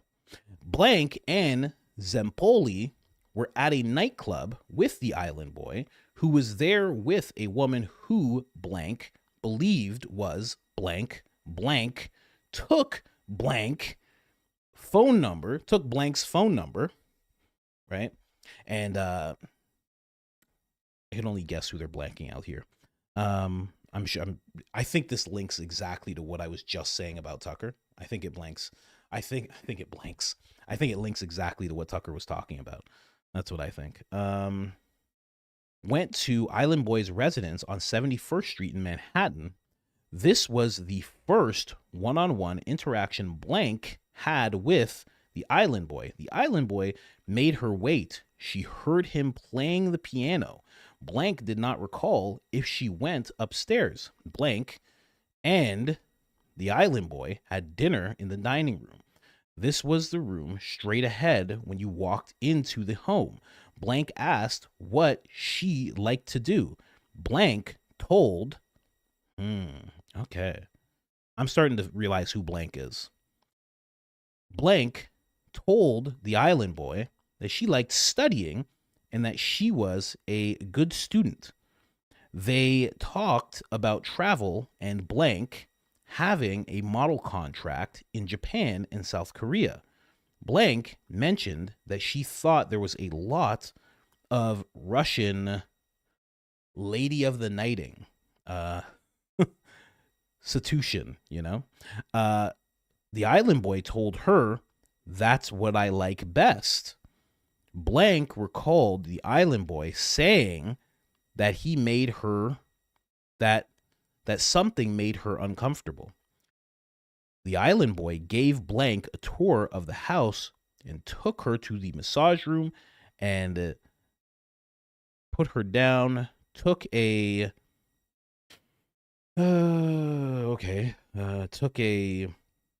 utensil and did things. Blank told him to stop. Blank described the massage room as a small, very dark room on the same floor as the master bedroom. A driver took Blank home, and she remembered being tearful in the car. The next morning, or a day later, Blank recalled that the Island Boy called her. Blank was unsure how everything progressed from there. The Island Boy may have offered an English class, which Blank attended. The Island Boy offered. Then it cuts off there. And then it says, tell me. So basically in Ian's program, you can ask it prompts. It acts like ChatGPT. It acts like any large language model, but it only has one data set. I think they've changed that, but for this conversation, there's only one data set, and it's all of those documents. So you can ask it any question, and it will just show you everything that it has access to. It doesn't have access to the internet or X or random posts or this or that. It only has access to the hard, actual evidence that's been provided. So to get what I just read to you, they said, tell me about the connections to Melania, right? So there's more. Significant. Wow. Okay. So I doubt it was Webb that prompted her to say this, but apparently there was another story, and it was written by the Daily Beast. Now, check this out. The Daily Beast actually wrote this. They were talking about a connection between her and him. So that is the reason why she got behind this. Let's click through to this article real quick. So that's the reason she decided it's time for me to address these things really, really quick before something happens. So I think this is a veiled threat to this media outlet and others that decide that they're going to talk about her connections to the Island Boy. She says there's none. I'm literally looking at a page right now that just gives a full page breakdown. It's not saying that there's a tremendous amount of connection. Like, we can just talk really about what I just read, which was the modeling agency connection. Now, the FBI interview provides context into the Island Boys' involvement in the modeling industry, which also links to what Candace was talking about a couple weeks ago. The witness stated that the Island Boy and Palalo Zempoli were trying to buy elite models with the Island Boy. That Island Boy was visiting the agency during casting auditions. So that's basically what I just read to you. And then that they were introduced through him. The now president and his wife were introduced through him. Now, obviously, she's saying that's not true, and that has to be put on the record there. She's saying that's not true. She's saying there's no connection. But to have a press conference like this is very, very weird. So it seems like something's brewing there. Very, very odd. That's the clip, Lance. I don't want to go into that too much, especially if she's like threatening people. You know what I mean? She's threatening the old Erica Kirk. She's throwing the old Erica Kirk letters out. Gotta, you know what I mean? I want to be safe. You know? Name's Colin, not Charlie. You know what I mean? Anyways, guys, let's keep going here. But what do you think of that? What do you think she's doing there? I think she's getting ready for something. I think something big was about to come out. And she's just like, hey, just so you know, I'll sue anybody that says that, and there's no connection between us. There was one email between us. And it seemed cordial. It seemed like they had talked before. Maybe not via email, maybe in person, who knows? But who do you think blank was as I was reading? I wasn't just saying blank. They blanked out the name many times to help somebody's image. Now, they were also blanking out victims. And a lot of people feel, as you're hearing this whole story, a lot of people feel that she could have been a victim. That was something that was circulating, that she could have been a victim. And that's why she's always spoken up so much against people who do that type of stuff. Because she's been a huge advocate of helping women who have been caught up in that whole thing. She's been a huge advocate since the beginning. So people say it's because she's seen it on the inside. And she's actually like gone through something similar as well. So who knows? Who knows? That's the clip, Lance. That's the end of that clip. Anyways, guys, really, really weird. Weird stuff going on. And then what do we have here? What's Benny saying? What's Benny saying here? That's what Israel did here. It's unforgivable as far as I'm concerned. You should never want that. If it were China doing that, Russia doing that, or if it were the UAE or Saudi Arabia walking in and lying to us, and lying to our president, and then getting Americans killed, I would also be rightly furious. So it shouldn't happen anyway. I think that Bibi Netanyahu should be banned from the White House, as far as I'm concerned. What? What is happening? What's happening right now? Whoa, what is going on? Mr. Conservative himself is just like, I think Bibi should be banned from the White House. What's about to happen? Is this it, guys? Is this end times? You know? I always ignore people when they say it's end times. I'm like, come on. Come on. I don't know. I'm just seeing if there's any updates, because there's a lot of stuff going on right now. Just a crazy amount of stuff going on right now. More jury pool tainting from the Turning Point gang. It's crazy they're allowed to do that. I thought tainting, I was told tainting the jury pool was just absolutely unacceptable. Absolutely unacceptable. I don't know. We'll see. Anyway, let's keep going here. I got more for you guys. When I do that, I'm just bookmarking things so I can pull it up for you guys after. Here's a little fun one, though. Here's a little fun one for you. Involving Daisy. Daisy, you think I didn't see this, Daisy? Oh, I saw this, Daisy. Daisy, the greatest researcher in the world, apparently. I think Barron says in America. Yeah, a little insulting. Should just say the world, you know? Why not? Pastor Greg Locke. That's who I was thinking of. Greg Locke. He's crazy. He's the guy that took a baseball bat that was wrapped in Bibles and just started smashing things on stage in front of his congregation. Oh, he's a wild boy. Wild boy. Without any doubt, I can say that Candace Owens and Tucker Carlson will platform the Antichrist when he is revealed. It's a certain fact. That's an interesting fact to just lay out there. Daisy saw this. Daisy steps in. Says, didn't you beat your wife and spit on her and repeatedly chastise her before divorcing her and marrying your church administrative assistant, pastor?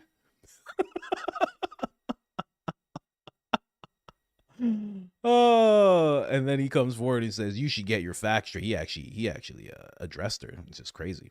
You should get better facts before posting nonsense.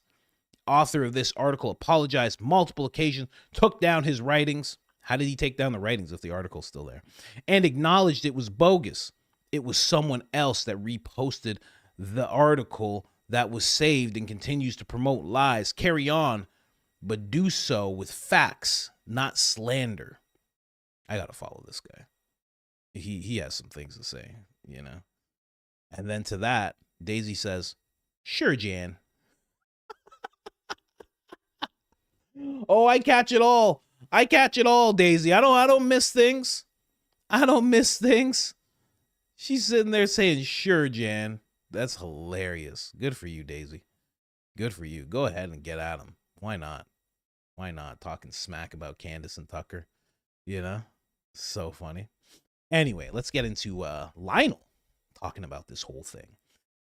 With redacted. Yeah. Okay, redacted. I was going to say retracted. Let's get into this whole thing. Very dapper. I mean, extremely dapper. I mean, wow. I mean, this right here, this is beautiful. This is beautiful. Put on his Sunday best for these people here. Let's get into it. My next guest has been saying for months that Tyler Robinson will be acquitted of the murder of Charlie Kirk because the case has never made sense. Lionel Nation, from the Lionel Nation YouTube channel. Now, you've called this one all along. This conspiracy has turned out to be panning out in your favor. So lay it out for us how this case is imploding. First of all, we'll see. We'll see. Number one, little provisos here. I have nothing. I don't know who this Tyler Robinson is. I don't know who he is. I have nothing. I'm not for him, against anybody, because everybody thinks that, there's some reason, some conspiracy yourself. No. I'm just a lawyer, sworn to uphold the Constitution. And this case sounded a little odd at first. Here are the two best parts of this. I don't care about YouTube talk.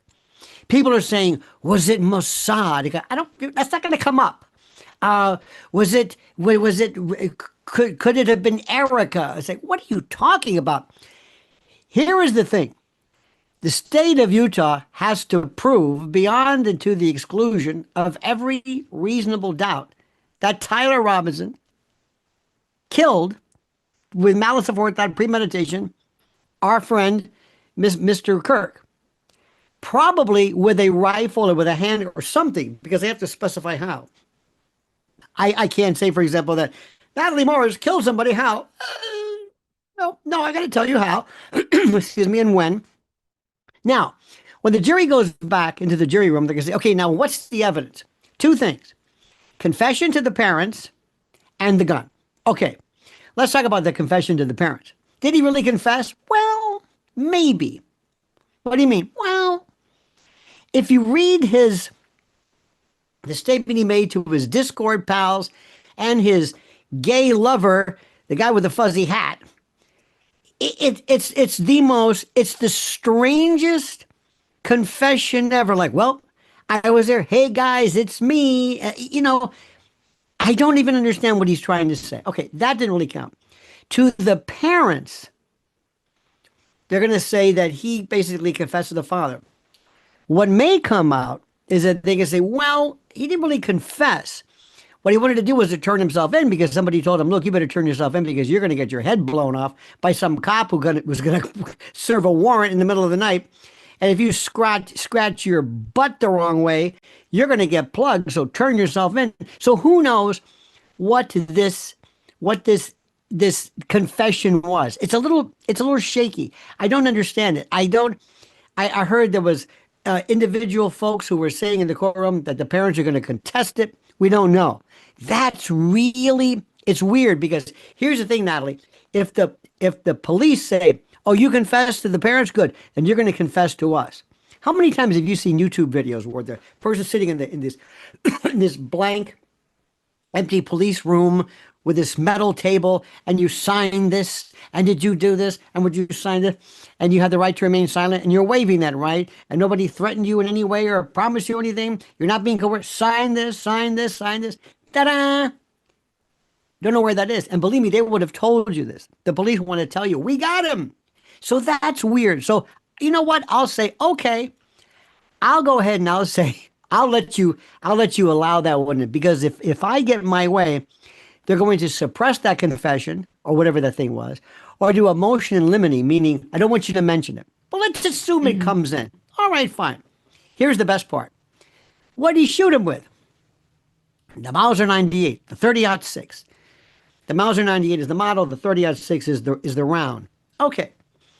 How are you going to connect this to anything? Well, don't know. The bullet doesn't match. Now, you see this? This is a lint brush. Yep. This doesn't match either. You know why? It had nothing to do with it. Oh, wow. That was wild. He just had that. First off, he had that on hand. He doesn't even look like he's in a place that should have a lint brush around. And he brought it out, and it exhibited his point perfectly. This is wild. Could you imagine the defense was just Lionel and Barron? That'd be great. That would just be solid. I mean, that'd be just selfishly fun for all of us to watch. But yeah, I'm sure they'd win. I'm sure they'd win. But absolutely amazing. And he's right. I don't know about this whole confession thing, man. And if they have an ability to do what he just said, a motion of limiting, I believe he called it, which means that you're just not going to bring it up. And it's not unnatural for the bullets not to match. Great. So you can't match it. And if you can't match it, you can't bring up the rifle. Now, another thing they're going to do is they said he had his DNA on it. It's his rifle. Can I ask you a follow-up question about the bullet? Because what the defense is saying is that the government has refused to acknowledge the mismatch, or has not properly tested, or has not acknowledged this mismatch. So it's they've acknowledged it. It's not connected. They know for sure that it's not, because we know this from the defense. We don't know this from the government. The government is still holding their case that we think it's this guy still, the confession is still hearsay because it's not in the indictment. We haven't seen wait. Oh, no, wait. First, number one, the state is going to say they have a duty, an absolute duty under a Supreme Court case called Brady against Maryland. They have to tell the defense. If it didn't match, if there's anything that is considered exculpatory, anything that you can use in your defense, they have to tell you, or the case gets thrown out. So they're not holding back anything. No, they have to tell you. It's a match or it's not. So anyway, that's step number one. Going back to the first one, it's not hearsay because, believe it or not, let me explain this. You're spot on. It would be hearsay, except that it is an exception. The hearsay rule has 50,000 exceptions to it. Think about this. What is a confession? It's hearsay. It's an out-of-court statement, meaning it's not under oath, made to somebody else that's being brought into court. I'm the police officer. He admitted doing it. We hear about admissions all the time and confessions all the time. In fact, we want you to confess. In fact, if he did confess, theoretically, you would say, well, isn't that hearsay? No, because it's an exception, because it's an admission. Who in their right mind says that they committed a crime or killed somebody if they didn't do it? So because it's reliable, it's not not he didn't sign a confession when he turned himself in. The indictment says that his family members and this sheriff family friend heard it, And so they talked him into it. So we actually have no proof that it ever came out of his own mouth. Not in an indictment or in a charging instrument. They don't go into detail. They don't tell you how this stuff happens. You get that later on. But it does say, I mean, the indictment reads like bad fiction. It's like the mom's watching TV and she says, hey, that looks like our son on the TV. And the dad says, yeah, that does look like our son. And then they call the friend and like, hey, that guy looks like our son. What should we do about it? It's the dumbest thing. It's like bad fiction. Well, it's sloppy. But here's the thing. Let's assume later on that if he were to say, Mom, Dad, I killed him. I killed Charlie Kirk. That could come in. Absolutely. Because it is an admission. It's a confession. And that is an exception to the hearsay rule. But we don't know if the parents are telling the truth. We don't know if the sheriff, who now has retired, is telling the truth. That's what the trial's for. And that's what deposition is for. And that's what discovery is for. And that's why you're going to get a chance to talk to the parents and say, now tell us exactly what you said. They could say, I never said any of that. I was talking about him turning himself in. They misunderstood. Who knows? So remember, the indictment is very bare bones. It's just to get you in. It's like anything else. Later on, you'll flesh it out. It reads like a Twilight novel. Oh yeah, but that's okay. But here's the thing later. But here's the best part. We have this rifle that they cannot connect.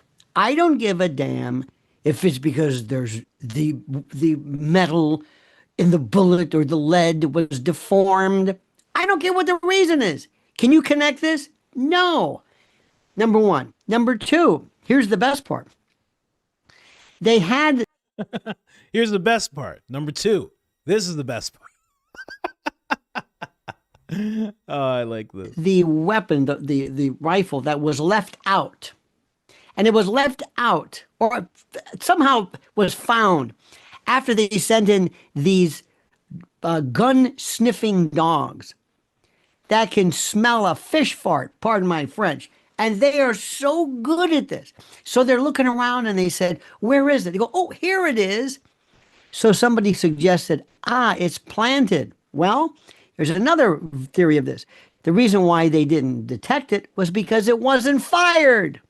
There's no residue for it to pick up. So we've got a gun. So we've got a rifle that doesn't match and wasn't fired. Next, did any of you do a GSR, a gunshot residue test on this guy? That's a real thing. I know about that. Because I had a friend who was he's a wild boy. And he was telling me all about that. He's like, yeah, so he's like, I shot this shotgun. He's like, maybe. He's like, and then he's like, I said I didn't. He's like, and then they brought me into a room. He's like, and said they put a light on him. It was funny, but it wasn't funny. And he said it was just all over because it was a shotgun. So it's all over him, all here. Because when you shoot a shotgun, it's like, so it was just all over him. He's like, no, I didn't shoot. I didn't do anything. I didn't do anything like that. No, I did not. No, it actually was more like, nah, I didn't do anything like that. Hey, you know what? How about your mother has to prove it? How about that? He was like more like one of those guys, you know? And he's like, Colin, they turned on the light. He's like, and all of a sudden it's all over me. It's on my face. He's like, it's on my neck. He's like, it's all over my chest. He's like, it's all over my arms. I was like, you're going to jail. He's like, don't worry, I'm not going to jail. I'm not going to jail. I didn't do anything. I'm like, oh, yeah, that's right. You're right. You didn't do anything. He did not go to jail. Very weird. Very weird. Rest in peace. That was my good friend, one of my best friends. Love him to death. Now, I don't know, hours later, the next day, it might not have worked, but somebody would have said, I wonder if there's anything on his clothes. If you fired this, you have blowback, you have it on your clothes and your cheek, and we don't even know about this. So, you have a rifle. Remember, you're in this jury room, and they say, what do we have? We have a rifle that cannot be connected to him, that has his fingerprints on it or DNA. It's his. That's no big deal. And 5 other people or so. I wonder who those people are. Anyway, it's not connected to the wound, not connected to Charlie, not connected to anything, and it probably wasn't even fired. So most probably, there's a very good chance it may not even be introduced because it will be suppressed. So therefore, the jury is going to go back, and what do they have? Maybe they've got a confession. A confession to what? They're going to say, ladies and gentlemen of the jury, we want you to find Tyler Robinson guilty because he confessed to killing his Charlie Kirk to his parents. That's it. With what? We can't tell you. How did he do it? We can't tell you. Why? Because there's no way. We can't talk about the gun or the rifle because the judge suppressed it. This is not guilty. They're going to say, what are we talking about? What are we talking about? Now, then you're going to get into the other things. Now, that's wild. If that's true, it's gonna be a big problem. Barron did say this. He's like, they're gonna point the finger at us. They're gonna point the finger at you, Barron. They're not gonna point the finger at me. They can't point the finger at me. I'm making jokes over here. You point the finger at me? Well, that guy was doing Brian Harpole impressions, and I don't know what mints mean, but there's some Mint Daddy crew. It was that guy, see? Him and his Mint Daddy crew. They're responsible for this. Get 'em, boys. It's Erica, you know. Get 'em, boys. There they are. Let me get my sparkles on. I'm going to give you the what for, you know. I didn't do anything. What? Oh, I have some heavy research pieces like 6 months ago. So 5 months ago, I had some very heavy research pieces. They'll probably point to those. What can I do? But Barron did say that. He said that they would try and point the finger because the guy's going to walk. And, you know, I think I said it just yesterday. It's like, what if he was a decoy? What if he was just another decoy? And this is just giving that person the opportunity to just be so far away. Like they're gone now. 6 months? 6 months? You can get pretty far. 6 months. You can get pretty far removed from this whole thing. People don't even know to look for you. They have no idea to look for you. I don't know. He could be a decoy of sorts. Because from the sounds of it, from what I'm hearing from this, I already listened to this whole thing before, but it sounds like there's a good chance that he walks. Barron's broken it down because Barron's pointing out, you know, he's uncovering things. Lionel is actually breaking down what could happen while in court. You know, Barron does a little bit of that, but that's what Lionel's focused on in this clip, in this episode. And it sounds like he's right. And then what? I'm in trouble. We're all in trouble. I made him walk. Candace made him walk. That's not true. Not true at all. Your case sucked. From the sounds of it, your case is garbage. With what Lionel just said here. To Charlie, not connected to anything, and it probably wasn't even fired. So most probably, there's a very good chance it may not even be introduced because it will be suppressed. So therefore, the jury is going to go back, and what do they have? Maybe they've got a confession. A confession to what? They're going to say, ladies and gentlemen of the jury, we want you to find Tyler Robinson guilty because he confessed to killing his Charlie Kirk to his parents. That's it. With what? We can't tell you. How did he do it? We can't tell you. Why? Because there's no way. We can't talk about the gun or the rifle because the judge suppressed it. This is not guilty. They're going to say, what are we talking about? That's crazy. If that's true, I guess it's done from there. And then on top of that, you take what Barron just showed us about the, not just the Discord. What was the part the timeline. The timeline of him doing the Discord messages versus him being in custody already. What are we doing here? I guess he's going to walk. Which, you know, is good if he's innocent, right? Because I don't know. I can't just be like he's innocent. But terrible for everybody who's been hurt by what happened to Charlie. Because then who did it?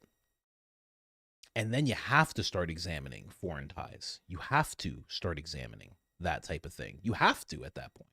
You can't just be like, oh, it's another American. Oh, you know how terrible Americans are. Oh, it has to be another American. You can't keep doing that. You can't just keep doing that and saying it's some terrible person just on that social media You know what? We need IDs for social media. Actually, every phone, the camera should be activated. We should be able to record you. You can't do that. People aren't going to accept that as another thing in this case. They're going to be like, okay, foreign ties. What's up? What's going on? I think it's almost definite that there are foreign ties now. I think it's definite. I shouldn't say allegedly. Maybe, perhaps. Wouldn't want to cease and desist from Israel or something like that. That'd be crazy, right? Anyway. What are we talking about? Now, then you're going to get into the other things. Now we get into the really good. First of all, they always say, Natalie, never have your client testify. Never. Okay, you're right. And this time I say, listen, kid, you're going to testify because we got nothing to lose here. And first of all, why? I want to show the jury how stupid you are. I want you to get up there, start talking about that, and say, listen, Tyler, did you do this? Yes or no? If he says, no, I didn't. I was going to. I wanted to. I was mad at him. Is that your rifle? I didn't bring a rifle. Who brought that rifle? I don't know. Where did he have that rifle? Down in his pants? Did he take it apart? Put it together again? How did he is do the this? narrative. That was initially the government narrative. Yes. Yeah, this guy is up there for the first time. Now, then I'm going to get, let's say, for example, this is my dream. I'm going to have a witness list you can't believe. 200 people. And the first one I'm going to do is, let's assume I've got some Marine sniper, some guy retired, gunnery sergeant. He's an expert in this. And I'm going to say, Sergeant or retired, did you try to replicate this shot? I sure did. How was it? Harder than you think. And I know what I'm doing. Could you use this rusty relic Mauser 98 30-06 to pull this shot off? Do you know what it takes? He said to zero in the scope, and the scope's a piece of garbage. And he did this for the first time. His breathing, he got up there, he did the reconnaissance. You've got to get, and before you do this, to pull this off, you just can't pull a rifle and shoot. He's there to make sure he balances it. Nobody else was hit. Nobody was shot. How did he do this? I don't know. Could you do it? Barely. And can you then take your gun, take a screwdriver after you're done, break this gun apart? My guy has a lint brush and a screwdriver. What is happening right now? What room are you in? This is not his. This is either a lint closet or a garage that this guy is in right now. How did he have the screwdriver so close that his hand barely went off camera to pick it up? What's going on with this guy? And the American flag, you have a lint brush, an American flag, a bobblehead of what looks like Ben Shapiro in the background, and a screwdriver, all within arm's reach? I mean, listen, if I get to do the interview with Lionel, we have to talk about this.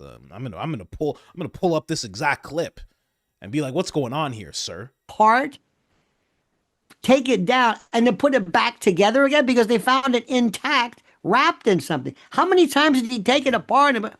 And then he tells his girlfriend, boyfriend, lover, gay, whatever, and says, "Would you go get this for me?" That's granddaddy's shooting iron. Now think about this. What if Clayton goes and he does this and he says, "Hey, hon, do me a favor. Would you go back to that murder scene where everybody's looking, where all the drones are there? Can you go get this rifle and walk out with it?" Because and not be caught, because you know what? My grandfather's going to kill me if he. I mean, this story is crazy. Now, then we're going to get into this one. Then we're going to find out. Give me the medical examiner's report. What's in his neck? What did you find? The official narrative is that this 30-06 hit either his cervical C2, 3, whatever it was. Right. And then I'm gonna have every witness. I'm gonna say his head didn't blow up, his head didn't vaporize. Yeah. What? No. Don't you understand, Natalie? He lived so strong, and his lifestyle and his diet, that his bones were like titanium. It hit the bullet, and the bullet shattered, and it went down into his. It's like, what? And this little hole here, not little hole, it hit a gusher. Candace Owens I saw a video on her show where others had it, I guess, a scene from behind him. There's no exit wound. Yes. Nothing. So I'm going to say, okay, let me see the medical examiner's report. What did you recover? Let me see this. What is it? Is it metal? Is it plastic? Because there's a lot of other theories out there. I don't know, but people have talked about exploding mics and a variety of other things. If this jury is going to sit back and say, what am I doing here? I've got a guy who confessed to something. I've got a guy who, and by the way, all of this shooting, if there's no rifle, if it is suppressed, we don't talk about rifles. We don't talk about shooting. Do you know what it's like to hear you're hearing this sniping, this murder case, where you can't talk about the shooting? What are you talking about? He's confessing to something. This case is a dog. I don't know, and it's turning more and more into it. But they're doubling down. These people. If you were the prosecutor, you now have no way. This is crazy. This is crazy. It's like a 30-minute clip. I'm just going to play it near the end. I guess. Precisely. We had a guy. Yeah. So that's where we are right now. Indeed. It's infuriating.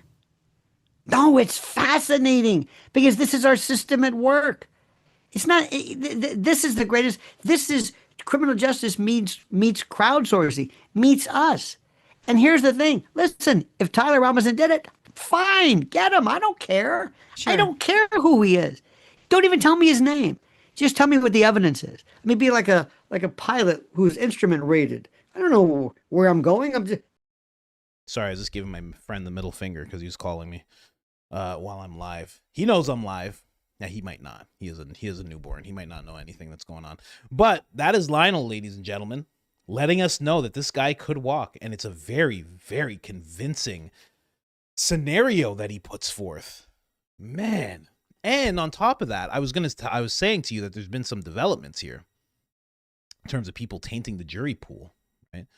Andrew Colvett is now posting the same thing that that Jack was posting, right? So this is like them doubling down, like they were just saying, handwritten letter from Robinson to lover Luna confesses to taking Charlie Kirk out, court docs. But again, there was no actual letter. Kash Patel said that there was forensic evidence that a letter existed. This note that was underneath Lance's, underneath his keyboard. He said that he destroyed it, but there was evidence of it existing. No. And then what? Lance says, hey, it did exist, but I destroyed it. And then they say, what did it say? And they say, well, it said XYZ. And they go, okay. And that's it. They are really trying to sell this guy up without a paddle. Up S Creek without a paddle. They're really trying to do it to this guy. Who knows? Who knows? But if Lionel's scenario is true, if that's really how it plays out, oh my gosh. Crazy. And what happens to this guy? This guy's just gone. That's it. He's just gone. He's just chilling somewhere. Guy was for sure some kind of informant or something. Or maybe he became an informant because of this whole thing. But this guy is something. He's not just a guy. He's not just a guy that the guy was banging. That's it. It's just not. It's not possible. It's not possible that he was weird. He was writing out things like Manson, all sorts of weirdness about him, and then he just disappears and he was just a guy. There's no way. There's just no way. There's too many coincidences around this case. But there you have it. Andrew Colvett tainting the jury pool. Right? Interesting. Why don't I click on this article? I think I can trust Andrew Colvett. I think I can trust him. What do you think? There you go. Let's see if there's an actual letter. In an unsealed affidavit for a search warrant in the Tyler Robinson case, the man charged with the offing of Charlie Kirk, it's revealed that he wrote a letter addressed. This is just what we talked about months ago. Months ago, we talked about this. If you're reading this, so this is what the letter apparently said. Here, let me just move this. If you're reading this, I am likely dead or facing a lengthy prison sentence. I had the opportunity to check out Charlie Kirk. I took it. Right? So that's it. Yeah, let me just see here. Let's see if they actually have it. Maybe I'm wrong. Maybe they actually have it. Messages revealed in the affidavit for a search warrant that showed Robinson sent message to Twiggs after the passing of Charlie Kirk had occurred, indicating that he was the one that committed the horrifying act. Robinson made similar declarations on Discord, so they don't actually have it. Look what this article's doing. And this is just Andrew Colvett and them just posting this. Maybe I'm wrong. Let's read the rest of it. The unsealed search warrants details Robinson's communications after the passing, both in text and on Discord chat, was a part of an acquaintance. And didn't the people of Discord, I think the CEO said the messages that he was seeing that they claimed were Discord weren't Discord? Like, I know people are like, oh, Danks showed that it wasn't. I think the CEO of Discord already said those are not Discord messages. I'm pretty sure that happened 5 months ago. I'm pretty sure. I could be wrong. Where an acquaintance exclaimed, Tyler, wait. Discord was a part of where an acquaintance of his exclaimed Tyler off to Charlie Kirk. Warrants were also detailed a letter Robinson left for Twiggs, whom the prosecution also calls to testify. Lance Twiggs is going to testify? That should be interesting. Twiggs was taking black market hormones, blah, blah, blah. I heard about that. He was doing all sorts of stuff. Luna, if you're reading this, as pertains, blah, blah, blah, blah, blah. Like, where is it? Where is it? I had the opportunity to take him out. I took it, stated in a letter per the warrant. Where is the letter? Do they have the letter? This is the thing. They keep talking about it, but they've been talking about it, but they're not saying that they have it. I don't know if I will succeed, but I hoped to make it home to you. I wish we could have lived in a world where it did not feel like this was necessary. I wish I could have stayed for you and lived our lives together. I lack the words to express how much I love you and how much I please and try and find joy in this life. I love you always, Tyler. Look how they're even framing this. The capital murder suspect added. Wow. Portion of the warrant said that the items found in the residence in St. George was a burnt note in the trash. Okay, so he burnt it and put it in the garbage. Do they have an actual note that says that? Or do they have ashes? Or a burnt note that says some stuff, kind of? Which do they have? You know? Another message, and then it just goes on about Discord. So just know, when you're seeing Andrew Colvett, let me just see this, fingerprints smeared on a palm print in the vicinity near the northwest corner of the rooftop, etc., etc. Okay. So this is just talking about all sorts. Just know that when you see Andrew Colvett saying this, when you see him posting this, he's talking absolute, I was going to say the word, he's talking crap. That's what I'll say. He's talking absolute crap. It's so ridiculous. Him and Jack posting these things at the same time, trying to get people to kind of sway and go, oh man, I didn't realize that. Because nobody takes the time to click through on the article and read that it's complete BS. Zach Costello, they didn't know we had investigators that were measuring people's shadows at certain times of the day based on the location of the sun. They didn't know we had investigators who tracked the U.S. flight pass. They didn't know we had Baron Coleman. I think that's what Lionel was saying too. Lionel was saying the same thing. It's like, we got people looking at shadows and looking at flight paths. So people were looking at this. Apparently Baron was doing a little analyzing of the shadows and where they should be. I think he even said he has a shadow calculator. I think that's what he said in this post. Use the length of the shadow calculator linked in the post, or one you prefer. There are multiple shadow length calculators. I had no idea. And check how long the shadows of a 6-foot man should be in Orem at these times of day on September 10th, 2025. When I did it, I got wildly different answers from what these pictures show. Very interesting. So Baron's looking into shadows now. I mean, this investigation is cooked. These guys are done. You know, this is nuts. This is absolutely nuts. You know, then he ended up saying this. I'm only looking for answers related to shadow length. I appreciate the response, on other things you noticed in the pictures, but I'm specifically posting this to crowdsource confirmation or refutation of my findings. Thanks. Yeah, people post all sorts of stuff under your stuff. It's pretty crazy, actually. Let's see. Oh, Mark said something. I lined up and scaled the photos, but I'm terrible at shadow puppets. Hopefully, this helps someone calculate the angle difference, though. Very interesting. Very interesting. Jeez. Okay, people are looking into shadows, guys. Get ready. Get ready for shadow links to pop up. Somebody even said this. FYI, I asked Phil Lineman a while ago about the shadows. Really? A while ago, you were like, what about these shadows? Here is his response. So she's saying this is what Phil Lineman said to her. Hey, Phil, do you know much about these shadows? No. It says, Phil, how much do you about this footage beyond it being your fam's ring cam? Like what time the first pic was taken? The shadow can't have moved so little over a few hours, could it? She was showing this. There's no way. There's no way she was showing shadows. I feel like this lady's just saying this. But, you know, hey, people are investigating, man. People aren't playing around. The camera, this is Phil actually saying something to her. The camera is on the house across from where I parked. The person who lives there is a first cousin. That's a weird coincidence.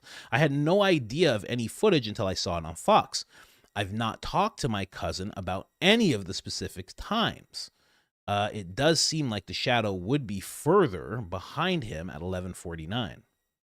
So people are talking about shadows quite a bit now. Okay, so if you want to catch up on the investigation, get your shadow talk in line. Okay, forget about rifles. The rifle's nothing basically. What do you know about shadows, ladies and gentlemen? Anyway, so that's the clip, Lance. You know, and you know I have no idea who did any of this. I have no clue. There's no idea. You know, we'll never know who's behind this. I just needed a placeholder. That's all. This has nothing to do with anything, but I'm just saying we'll never know who did what or what happened. It's too hard to know. Somebody was blocking the investigation of foreign ties. I don't know who it was. I don't know. Let's not make any assumptions here. I'm not making any assumptions. That honey looks delicious. Absolutely delicious. Anyway. Kash Patel pictured with his girlfriend here. Kash Patel sitting down with his girlfriend there. Country music sensation if you didn't know. Hopefully you know now. Anyway, absolutely ridiculous. Oh, man. All right, let's jump into these. Whoa, people tossing out memberships. Tossing them. What's going on here? Are you guys battling? Are people battling? Are they membership battling? What's going on? I've seen a lot of this. I'm out of the loop as I'm trying to just look at things here. I'm still looking for more updates. Haven't seen any more updates as of yet. Hopefully we see, I really want to see, oh, there might be an update from the president. No. Well, the Iranians don't seem to realize they have no cards other than a short-term extortion of the world by using international waterways. The only reason they are alive today is to negotiate. Okay. It's a pretty wild thing to say, but you know, hey, a lot of people wanted a forceful president, right? They wanted somebody who was forceful. I guess you got it. I don't know. But no, there's no updates. No updates from Tucker or anything like that yet. No, nothing.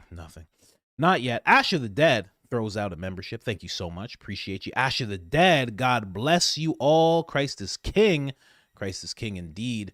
Heather, also known as Rachel, very fondly, friend of the show, sent one membership, sent another membership, sent another membership. Ash of the Dead sends a membership. Heather again, and Heather again. I think Heather won that battle. Jeez. My goodness. Wild. Blake is posting a recent clip of Candace Owens' show, claiming she was inviting him on the show. She's talking about Blake Neff. Yeah, I saw that. It's where she's saying, hey, Blakey, come on my show, Blakey. And he's like, I accept. He says, my name is also Blake. I accept your invitation. Hopefully we'll be able to iron out these details. Everybody on the post was like, she's talking about Blake Knapp. Like, what are you saying right now?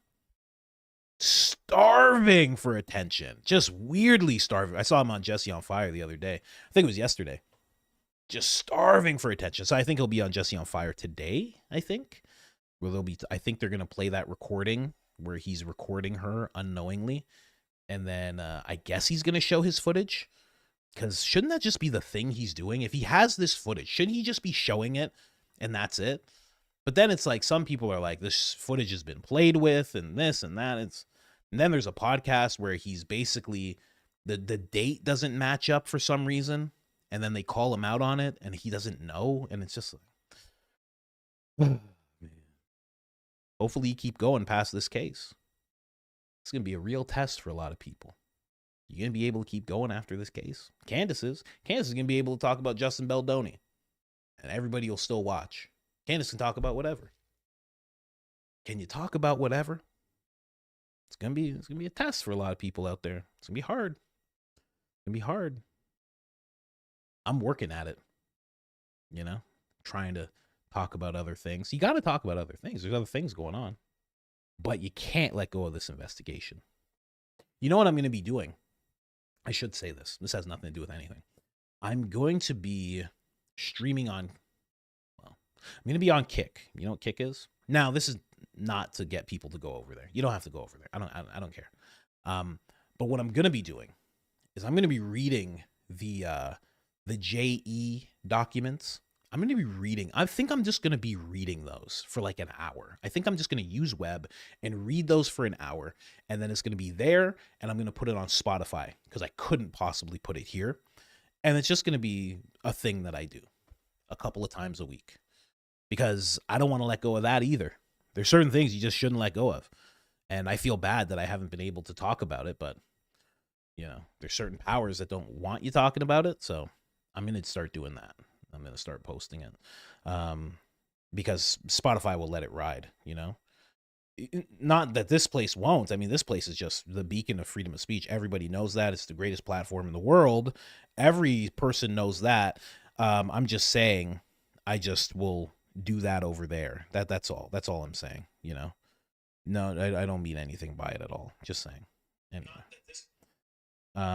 let's keep going here. Yeah, I think that's going to be a thing I do because I just read them all. There's 3 million of them because, you know, even though a bunch were deleted, not on web took, I'm pretty sure Ian took everything. And now even the things that are deleted, if you go to the official sites, he still has. So I'm just going to read them all. Why not? I don't know. See what happens. See what we stumble onto. The few things that people found from searching, you know, people didn't search that hard. They found crazy things. Why don't we just keep reading? Something might get uncovered. Who knows? Anyway, let's keep going. You know, shout out to Blake. Hopefully he's doing okay. Hopefully him and all his burner accounts are doing okay. Thank God it's Friday. Mint Daddy crew, congratulations to our new members. Rachel just comes in here like Rachel's just the CEO of this channel, you know? The new spokesperson for the channel. Just congratulations to all the new members. We hit our 4,000 like challenge yesterday. Love it when a plan comes together, Mrs. Coach. We are keeping you and Coach in our prayers. Thank you so much, Rachel, aka Heather. You know, her nickname is Heather. Actual name, Rachel. Everybody knows that. Mark throws out a membership. What's going on, Mark? Mark, send me, if you're here, Mark, send me a text message about what you're talking about. You're like, let the stream go, because if you just end it, it cuts off. Tell me what you're talking about. Tell me in a text message. Message me, and I'll read it. Doodle whoop whoop. That's the clip, Lance. Big Daddy Waller, thank you very much. Appreciate you as always. Bradley Christ, if that's your real name. Good Lord, that's an amazing name. Bradley Christ, welcome to the Mint Daddy crew. UFO 120. Orthodox Good Friday is today. Praying for our brothers, sisters, daughters, and sons in Christ. Thank you for seeking truth. Thank you. Appreciate you so much. Thank you so much. And yes, prayers to all seeking truth, because it is a tiring endeavor. Curious Joel. Aren't you a fiance now, Joel? You're a fiance now, huh? I have this weird theory that Mark Levin actually runs Trump's Truth Social account. I have no evidence of this, but it's 100% true.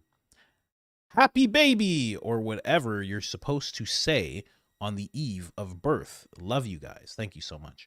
Appreciate that. Happy merry baby, merry baby. We wish you a merry baby. We wish you a merry baby. That's what you're supposed to say. The president has found Hunter's hidden stash of mind-altering candy. He has to go. He has to go before we are no longer free to live in this country. Yeah, I don't know. I think he's got, he's old, so I think he's gonna, if he lives, like if no natural causes thing, knock on wood, wouldn't want anything to happen to anybody. But I mean, I don't think he's gonna get removed. Now, people are theorizing that the plan is to have him removed. JD steps in and Erica steps in with JD. That is the theory, because then there's no vote, because Erica can't win a vote, but she could just be brought in like that. That's what is being said. I don't know that to be true. I've heard that a few times from different places, but yeah, that would be terrifying. You know what I mean? It's like you want one person gone, but it's like, do you have any idea what's going to happen when that happens? Annie says, Mrs. C gifted me a membership yesterday, but my country doesn't support it, and I can't have it, unfortunately. By the way, Google Ravioli Australia. I don't even know if I'm saying that right. Istria. I would be honored to be your guide if you ever visit Croatia. What is that? What does that place look like? I bet it's gorgeous. I really want to go somewhere. And do the show live from a vineyard, Just from a vineyard, just sitting there. Oh, that's gorgeous. What a gorgeous place. You never know, man. I always tell people, move around, man. Like, I know people that have like never left New York. It's like, what do you mean you never? What are you talking about? Stay in Jersey. It's like, just go move around.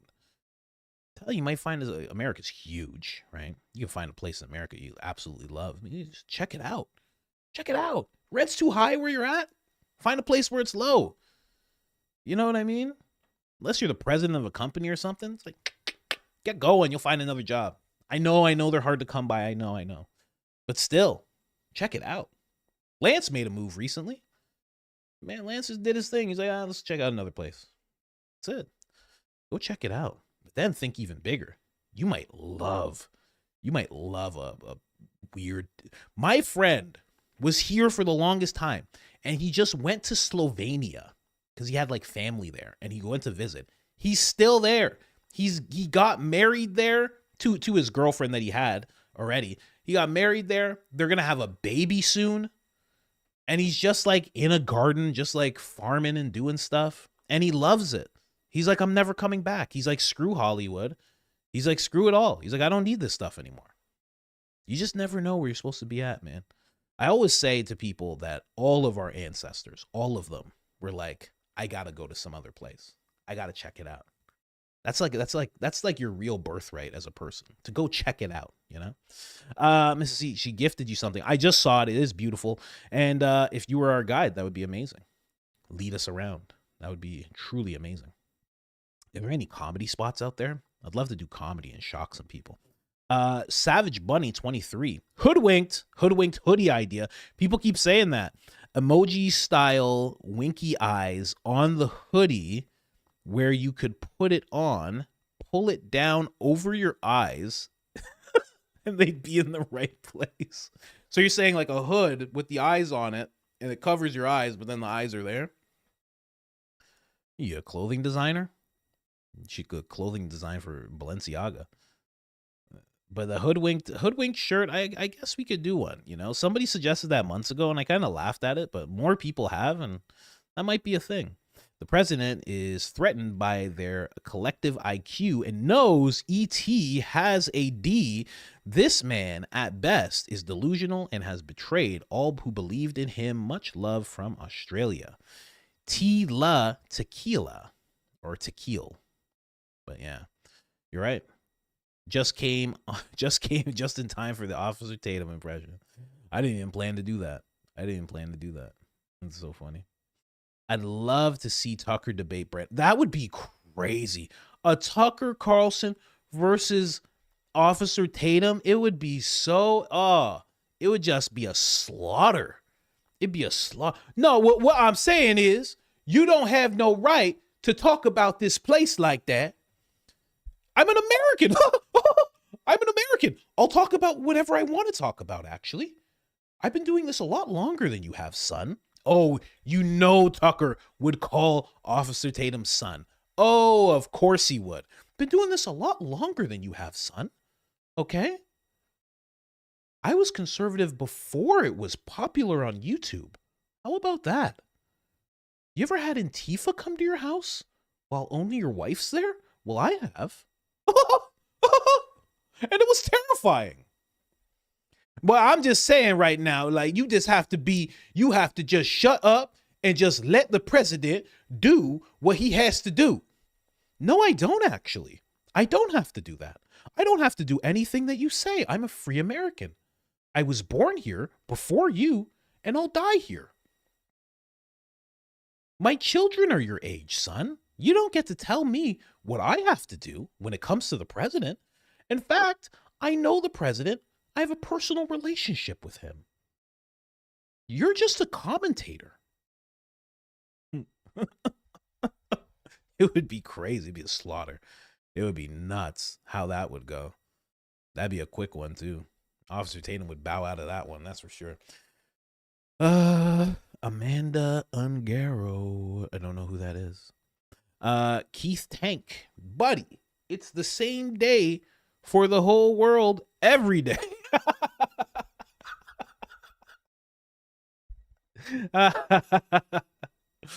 If you don't know, he's talking about Officer Tatum was talking about Tucker Carlson. He was saying, he's like, it's not Easter in Iran.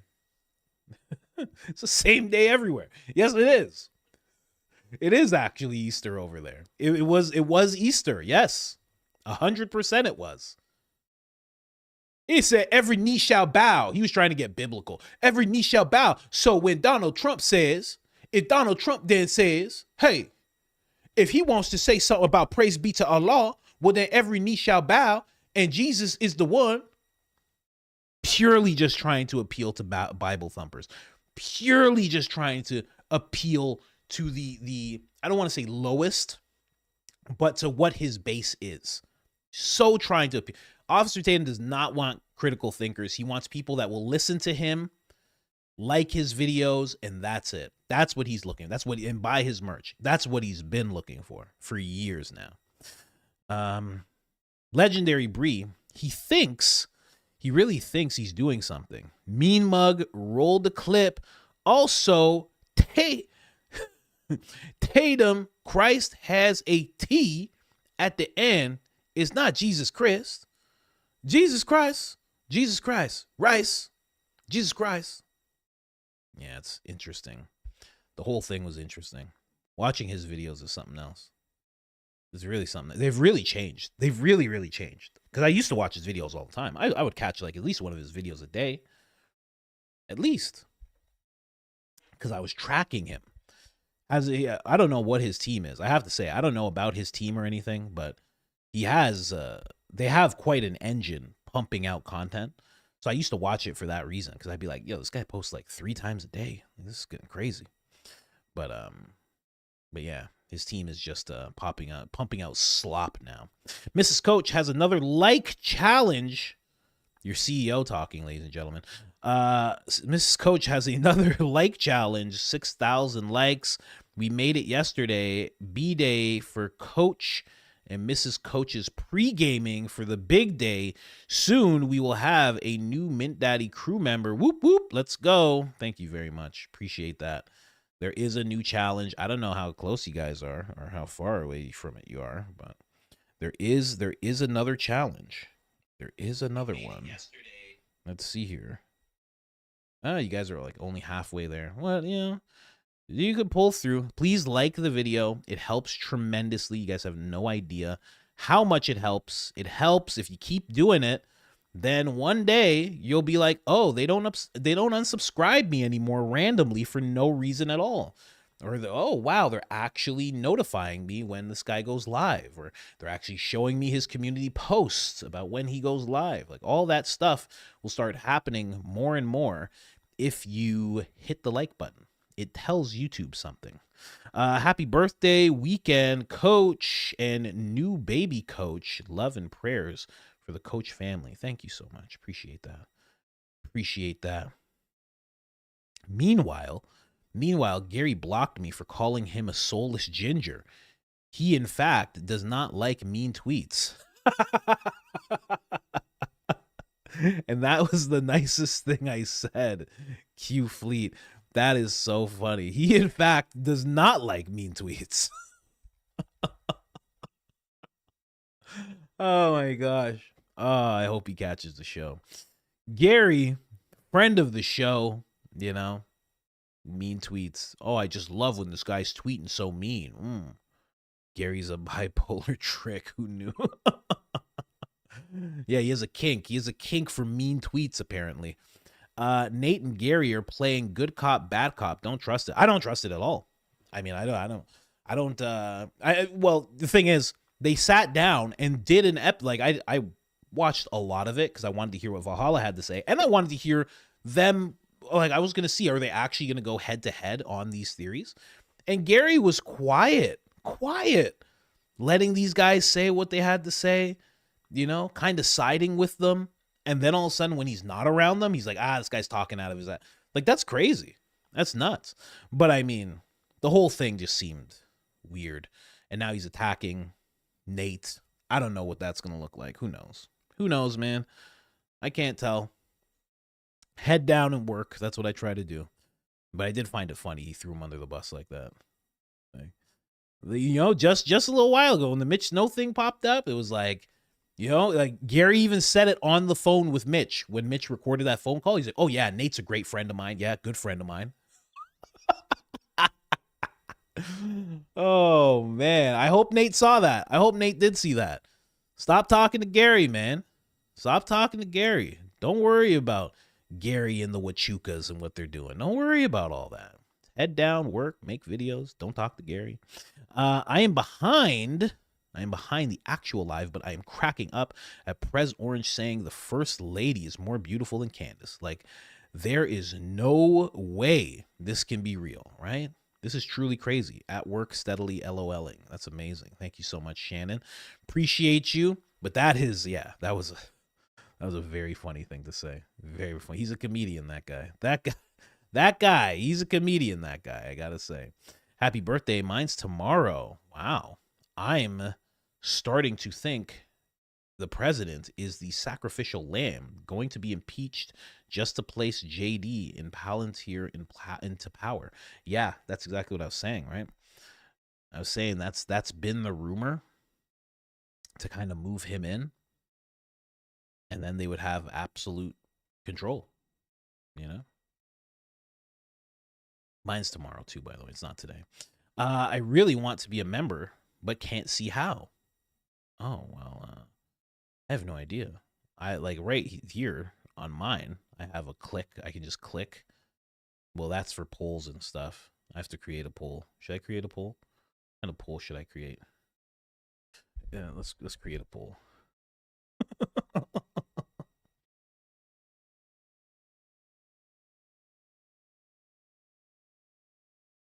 not even gonna tell you guys what it is. You'll see it in a second here.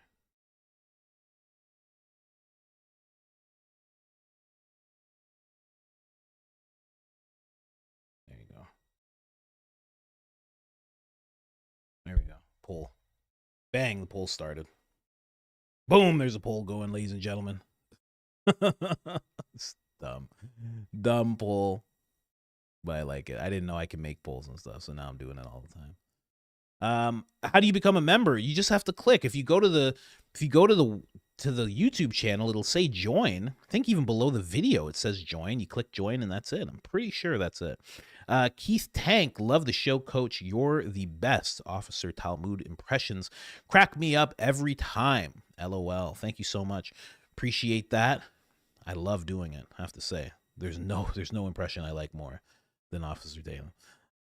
Mason Storyteller. Iran, bro, your prez threatened to bomb us back to the Stone Age. JD, so? JD's going to be like, that's just that mega flare that our president likes to wield so unabashedly. And that's why we love him, right, guys? Let's all sit down. What's this stuff called? Chai? I absolutely won't drink that. Anyway, let's get back to it. Our president just loves our country. But you know what he loves even more? Peace in the Middle East and Israel. Now, let's talk about this. That's for sure what's happening. He's like the perfect salesman, you know? Perfect political salesman. Lindsay McMahon? Is that what that is? McMahon? Like Vince McMahon? Welcome to the crew. Mint Daddy crew. What is this? X-Bomb?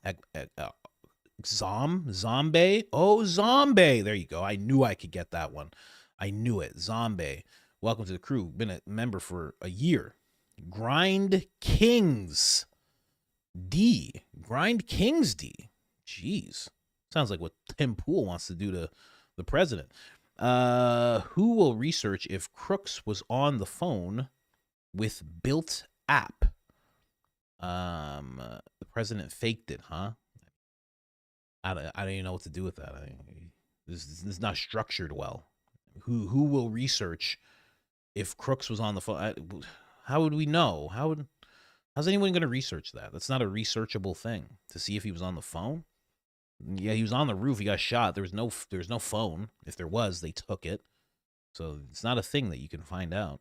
He had multiple phones also. Did he have more than one on him? No. They say he had one. I don't. What can I do for you, man? The files, he's got to be in them. Perfect. That's good. That's a good way of saying that. Yeah. He is. I mean, that's a known thing. They deleted a lot of what he was in, and they blanked out his name a lot, but he's in there. Skinny, kids listen to Mr. Roger cover topics like validation of feelings, unconditional worth, navigating challenges, empathy and compassion, safety and consistency. As adults, we have Tucker Carlson. He's the adult version of Mr. Rogers. He kind of is, his house, like the little log cabin he's in. It's a beautiful day in the neighborhood. Let's sit down, guys. Let's talk about what the president's doing today. Let's really work through this and understand why this is unacceptable. You're an American. Can you say that with me? American. You see or hear about creator Blake gave an 11-minute Candace video, Candace back in September 25. She never posted it, and he doesn't know why. Never seen angle before Big Bang. Turning point. It's not from what I know, it's not a never seen before angle. Turning Point USA acting shady. I saw live with Jesse on Fire. He gonna talk about it live tonight. Yeah. I heard. I watched the same episode you did. I think when he was talking to Blake about it. Now here's the thing. Here's what I don't understand. It's like he gave Candace this video, so he clearly has the video because like we're not in 1975 where he gave her a VHS. If she didn't post it quick enough for you, just post it yourself. Like, I just don't understand the whole thing. He's acting like there's this thing between him and Candace, and there's not. If she had a video that you gave her and she didn't post it, you post it. Because here's the thing. You're saying Candace back in September 25th, she never posted it. He doesn't know why. The proper thing to say would be She never posted it, and neither did he. Why doesn't he just post it? Why wait? It's weird, man. There's some things I get emails on, and I'm like, why doesn't this person just talk about this themselves? I'm like, why don't they just put this out there? Like, I know the person has a bigger platform, but, you know, platforms grow based on things that are never seen before angles and things like that. So it's like, why? And it's clear he's trying to build his own platform. So why don't you just post it? Like, it's very odd to me. He has a pretty big platform on X. Just post it yourself. Be like, here you go, guys. This has never been seen before. I don't get it. It's a very odd thing to me. If I had something and I sent it to Candace and then she didn't run with it, I would run with it. Or you can send it to another person. Why doesn't he send it to Barron? Why didn't he send it to me? Why didn't he send it to Lionel? Why there's so many other, you can send it to other people, but he needed it to be Candace because it's about attention. That's why. Because he didn't have to send it to Candace, but you want the big show to play it, right? Jesse should be insulted. Like, are you going to give it to Jesse? Give it to Jesse. Let Jesse make an episode. Jesse makes episodes every single day. I think he makes multiple episodes every single day. He'll make a video out of your video. No problem. Why does it have to be Candace? It's really weird. Yeah, so I saw that. I won't have time to check out when they go live, but I heard about that whole thing. But I heard it was just an image from behind, and Candace already played the video from behind, and maybe that's where Candace got that image. Maybe she got that behind footage that shows that there's no exit wound from Blake. If so, then she did post it. I just don't understand the whole thing. The whole thing doesn't make sense to me, you know? Truth Warrior, ladies and gentlemen. Someone said, do the Mickey Mouse voice. Can you do Mickey Mouse debating Tucker? The visual of having Micro Mark and Ben Shapiro missiles shoot out of BB-tron made me spit out my coffee. You're one in a million. Praying for mama and baby coach. Love you all. Love you too all. Man. Or sorry, love to you all. Thank you. That is that's funny. Yeah, that's a funny imagery, you know. Mark Levin just bald, glasses just like he's like you're a scumbag. She obviously married him for his personality. Who married who for his personality? She obviously married him for his personality. Who? The president? The president, you mean? Officer Tatum? Who could he be talking about? Who are you talking about? Let's keep going here. Hey, it's me. I'm here. Coach, you and Theo are absolutely necessary in the brainy bunch. We need the high IQ humor to help absorb everything going on. Praying for you and wifey, and can't wait to welcome the new baby into the world. God bless you. Thank you so much. Really, really appreciate that. Thank you. Thank you so much. Very nervous. Mallory. Happy birthday tomorrow. Lots of love. Oh, and it's you. Oh, shoot. And it was your birthday. God damn. Man. Well, thank you. That means it was your birthday yesterday. I grew up. You know what's funny about me and this girl here? We've known each other forever, right? We grew up together. And one day I'm in her house and she says my full name. And then her dad goes, he says my full name. He goes, that's your name? And he goes, is your dad George? And I haven't seen my dad in decades. I hadn't seen my dad forever. He was just gone. And I'm like, yeah. And he's like, I've been working with your dad for the past 25 years. They used to work, he was like a gunsmith, and my dad was like quality control for like guns and ammunition and stuff like that. And he's like, I've been working with your dad for like 25 years. And I was like, what the hell are you talking about? 25 years, this guy could have reunited me with my dad. But he just didn't know. He just didn't know my name. didn't know my last name. It was the craziest thing. Friends with both of his kids forever. And that was the wildest thing ever. And then I re-met my dad and I asked him about it. And he goes, oh, that person? That guy? Yeah, he's a loudmouth, that guy. He's so loud. It's like, oh, you guys do know each other. Crazy. Crazy the way the world works. But thank you so much. Thank you so much. I really appreciate it. I have to send you, I have to send you like birthday money. I think I have to send you wedding money too. I have to send you a bunch of stuff, but I have your email. I'm gonna do something. It's gonna be way more than $5 too, Mallory. Okay. Thank you so much. I love you too. Mr. Bilbo, prayers from the Balkans. Your kid gets your humor. Yeah, the kids definitely get the humor from me. Definitely. Brian Frank on Facebook. I keep hearing Iran is the #1 state of sponsored terrorism, but it is constantly revealed that Philadelphia is the greatest financial backer for said terrorism. Which is worse? Yeah, I know. It's hard to tell. Hard to tell which is worse, really. Hard to tell. I don't know. I think both are pretty bad, you know? Distancing from both could be a good idea. Jeremy Collins. Coach, I've been a huge fan for quite some time now, but I'm usually at work for the live. Please ask Fleet where your Officer Tatum tune is.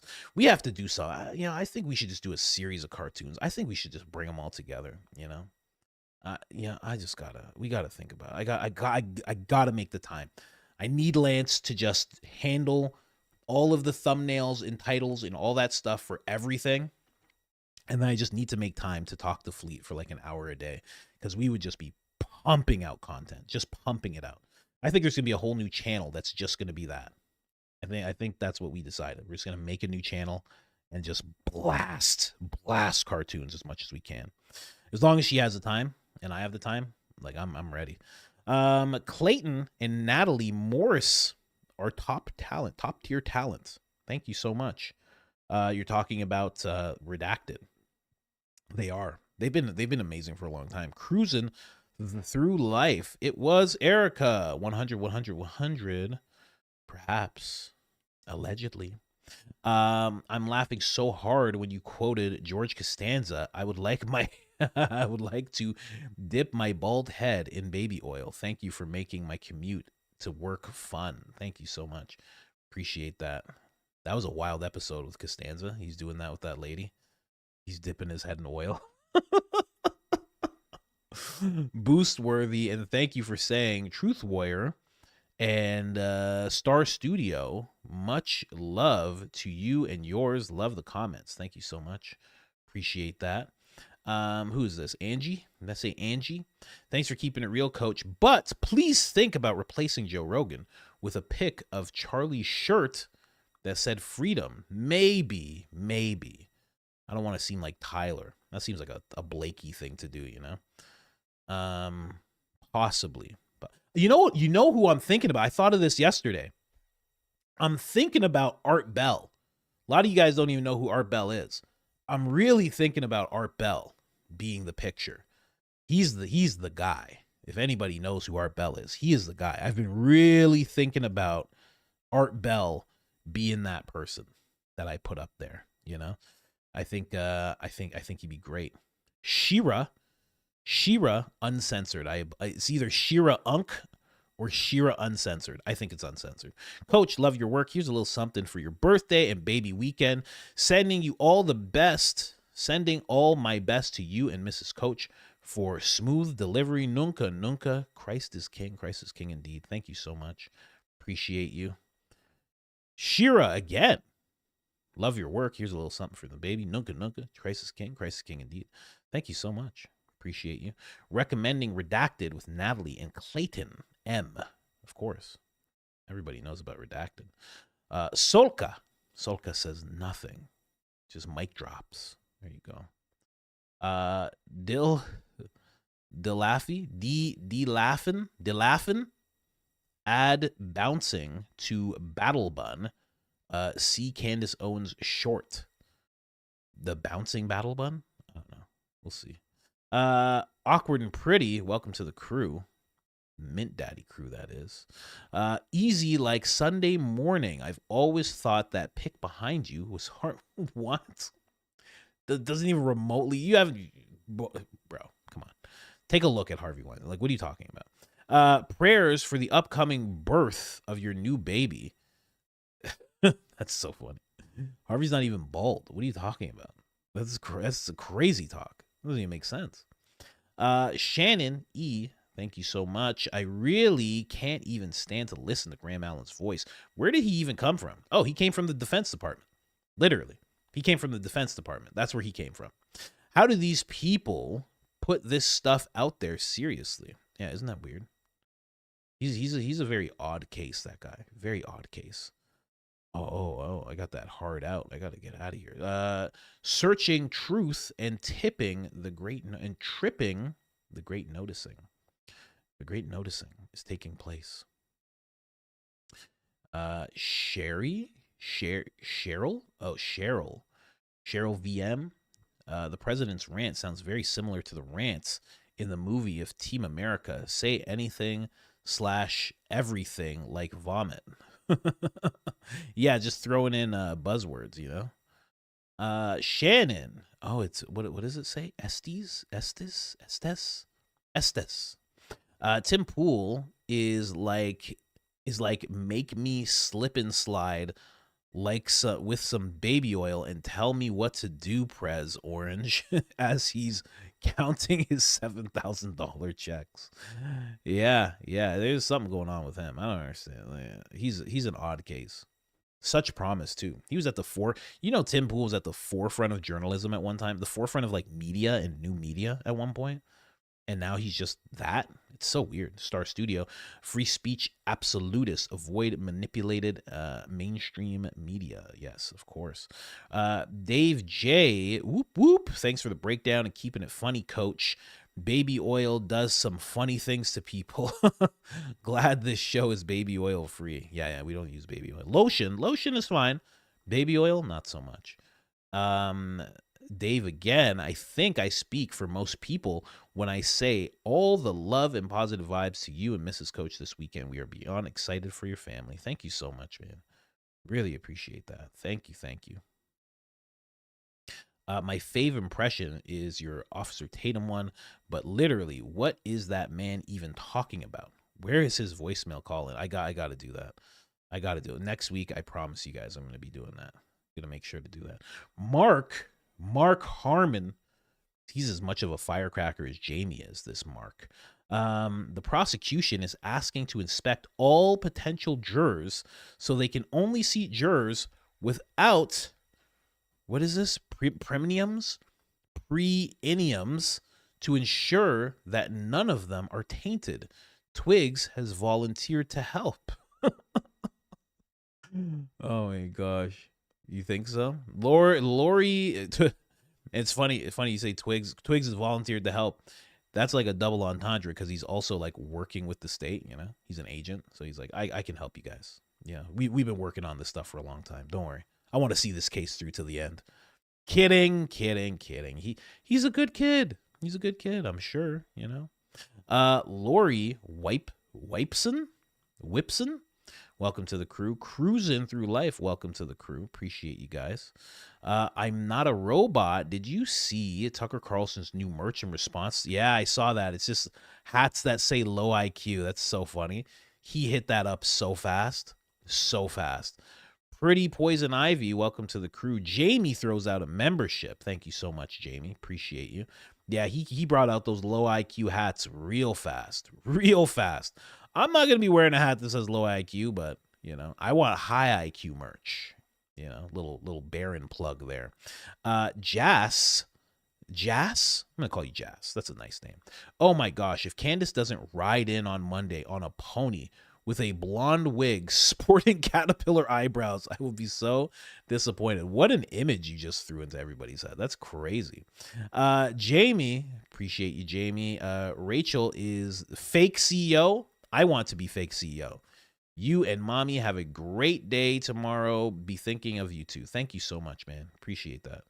Appreciate you, Jamie. Steph 007. And you can be fake CEO too. You guys can co-CEO. Erica would need majority vote from the House and Congress to be approved. Oh, she'd get that. That would happen. That would happen so quick. You have no idea. You have no idea. She's a weird deep state figure. They would get it. They would get it. Definitely. Definitely they would get it. Real smooth. Because you got to remember, those votes don't work like, hey, we want to know, will you throw your support behind Erica? Like, no. These are backroom conversations. The same way Trump had all these investors, all these people who were donating to the campaign, he'd have those conversations. Will you do this for me? I do this, we'll work something out. They would do that same thing when it came to Erica. They would sit down and they'd be like, what do you, that's how it works out there. What do you need for us to get your support? That's the type of stuff they throw out there. What do you need? And believe you me, the politician that's talking back, he's not like, I need truth and justice and transparency for the American people. That's not what the guy says back. The guy says, I need a yacht. That's what I need. I need a yacht. I need 2 yachts. In fact, I need enough money that when I retire, I'm good. That's what I'm looking for. I actually need this stock to go up. I need to know next time you guys are going to make the S&P crash so I can invest properly. And I need a guarantee that you're going to make it go back up. I've seen it happen a couple of times, and I watched a couple of people make billions of dollars. I wanted to be one of those people. That's the type of stuff that happens. Those are the type of conversations that they're going to have. It's not going to be about like, come on, Erica's great. Check her out here. She's a grieving widow. She can cry on command. And then she's standing behind JD. No, I can't. I can't cry on command. I can't cry on command. What is wrong with you? He's putting on sparkles. She's so sparkly, no? Check her out. This is great. She's never done anything like this before. She's fantastic. That's the type of stuff. Believe me, shady is all get out. Just like Kamala. Like I remember I think it was the New York Times. They were like, Kamala Harris had 100 conversations. She was up all night making phone calls, and that's how she got the support of everybody. It's like, what? What? That's not how you get voted. That's how she bypassed the primary and everything, because she made 100 phone calls at night. What? Why are they admitting that? They were admitting it, and they were saying it like it was a great thing that she did. And it wasn't. It was a terrible thing that she did. She circumvented the people. She said, I'll work around that. I don't need all that. I'm just going to call these people in a dark room right now. This exact type of thing they'll do with Erica. Remember to watch Mark'splain interview Lance. That's the clip Henderson. Lance, that's the clip Henderson. That is a brilliant name. Thank you so much. Gracie's in the garage, or in the garden. There you go. Hi, Colin. Can you tell me to get back to the garden and get out of the rabbit hole in BS's voice? God bless you. Your name's Gracie. Get back to work, Gracie. Get back to work. There you go. Hopefully that motivated you. Get back to the garden, Gracie. Back to the garden. Dave, the original hoodwinking. Ew. Someone get that on a hoodie? Absolutely not. I guess that would just be a regular You have Mark's kind of humor. You and Mark would get along, definitely. Presley Park. Yeah, and I'm gonna see Lance's interview. He's like, that was hard. Gelf, what is this? Glyph and Stone. Prayers and blessings to the new edition. Have a happy birthday tomorrow. Thanks for everything. Thank you so much. Appreciate you. Natalie, welcome to the Mint Crew. Living life. Trump is literally defending in his post. Yeah, it's weird. It's very weird. Amy, happy birthday, Coach Colin. I love your show in the mornings and member show. Thank you so much. Thank you for being a member as well. Appreciate that. Truly appreciate that. More pop up? Wow, more popped up. What's going on, ladies and gentlemen? What is going on? Kind of relevant. Oh, no, I just messed that up. Where is it? Where is it? Where is it? Kind of relevant. Who just said kind of relevant? Let me just hit that post with a like. Gotta make sure to like them all. That's how we know. Kind of relevant, but I haven't heard anyone bring up Joe Rogan had dinner with Tim Dillon on On the 10th? Why? Another thing that he did on the 10th? Jeez, man. How many things? How many things with this guy? This guy was doing everything the day that Charlie passed away. Good God. He was having dinner with Tim. He was hunting in the mountains. He was doing a podcast with Charlie Sheen. What's going on, man? There's too many things. I don't know. That's funny, him and Tim Dillon. All right. I didn't know that. That's why I haven't spoken on it. I had no idea. Is there a clip? Can you verify that? Can you show me a clip or anything? Please do. If you can, send it to me on X or IG. Happy early birthday. Best of luck, Mrs. Coach, on the new bundle of joy. Prayers for you and the family. Appreciate you all. Take care and bless. God bless. Thank you so much. Thank you so much. Appreciate that. Let's keep going here. Baby name idea, nunca. Goes for either gender. Positive vibes for the whole family. Hold on a second. Let me just, real quick here, guys. I gotta just, let me see this. Who's this? Who's that? Who's this? I don't want to play that. I don't want to play that. I don't want to play that. I don't want to play that either. Oh, there you go. Jesse on fire. Let's play. So Jesse in the for later one portion second. of this video, I gotta I'm go to going to be washroom making so bad. fun of Hold on. someone. He's another creator, very, very prominent one, who got on my radar because he was being nasty towards Candace, actually, but in a way that I found a little bit repugnant. You know, it's calling her names that I've, I don't know. You know, his name's Jeremy. He's the Quartering. And if you don't know who that is, he has 2 billion subscribers on YouTube. For some reason, he's done, I think it's 10,000 videos, which is actually very impressive. But I didn't realize he's such, But we're going to look at that in the second half. So if you like watching me, people, right, there's going to be a fair amount of that in this video. Okay, thanks, Jesse. Thanks for filling in for me. Appreciate you. I had to go to the washroom so bad. I was like, geez. I've had to go since hour 1. I'm so sorry. Anyway, let's get in there. I guess it's the bathroom because it has a bathtub. I've been moving on up. My studio now has an actual tub in case I just want to, wash off all the bad vibes after a long live stream,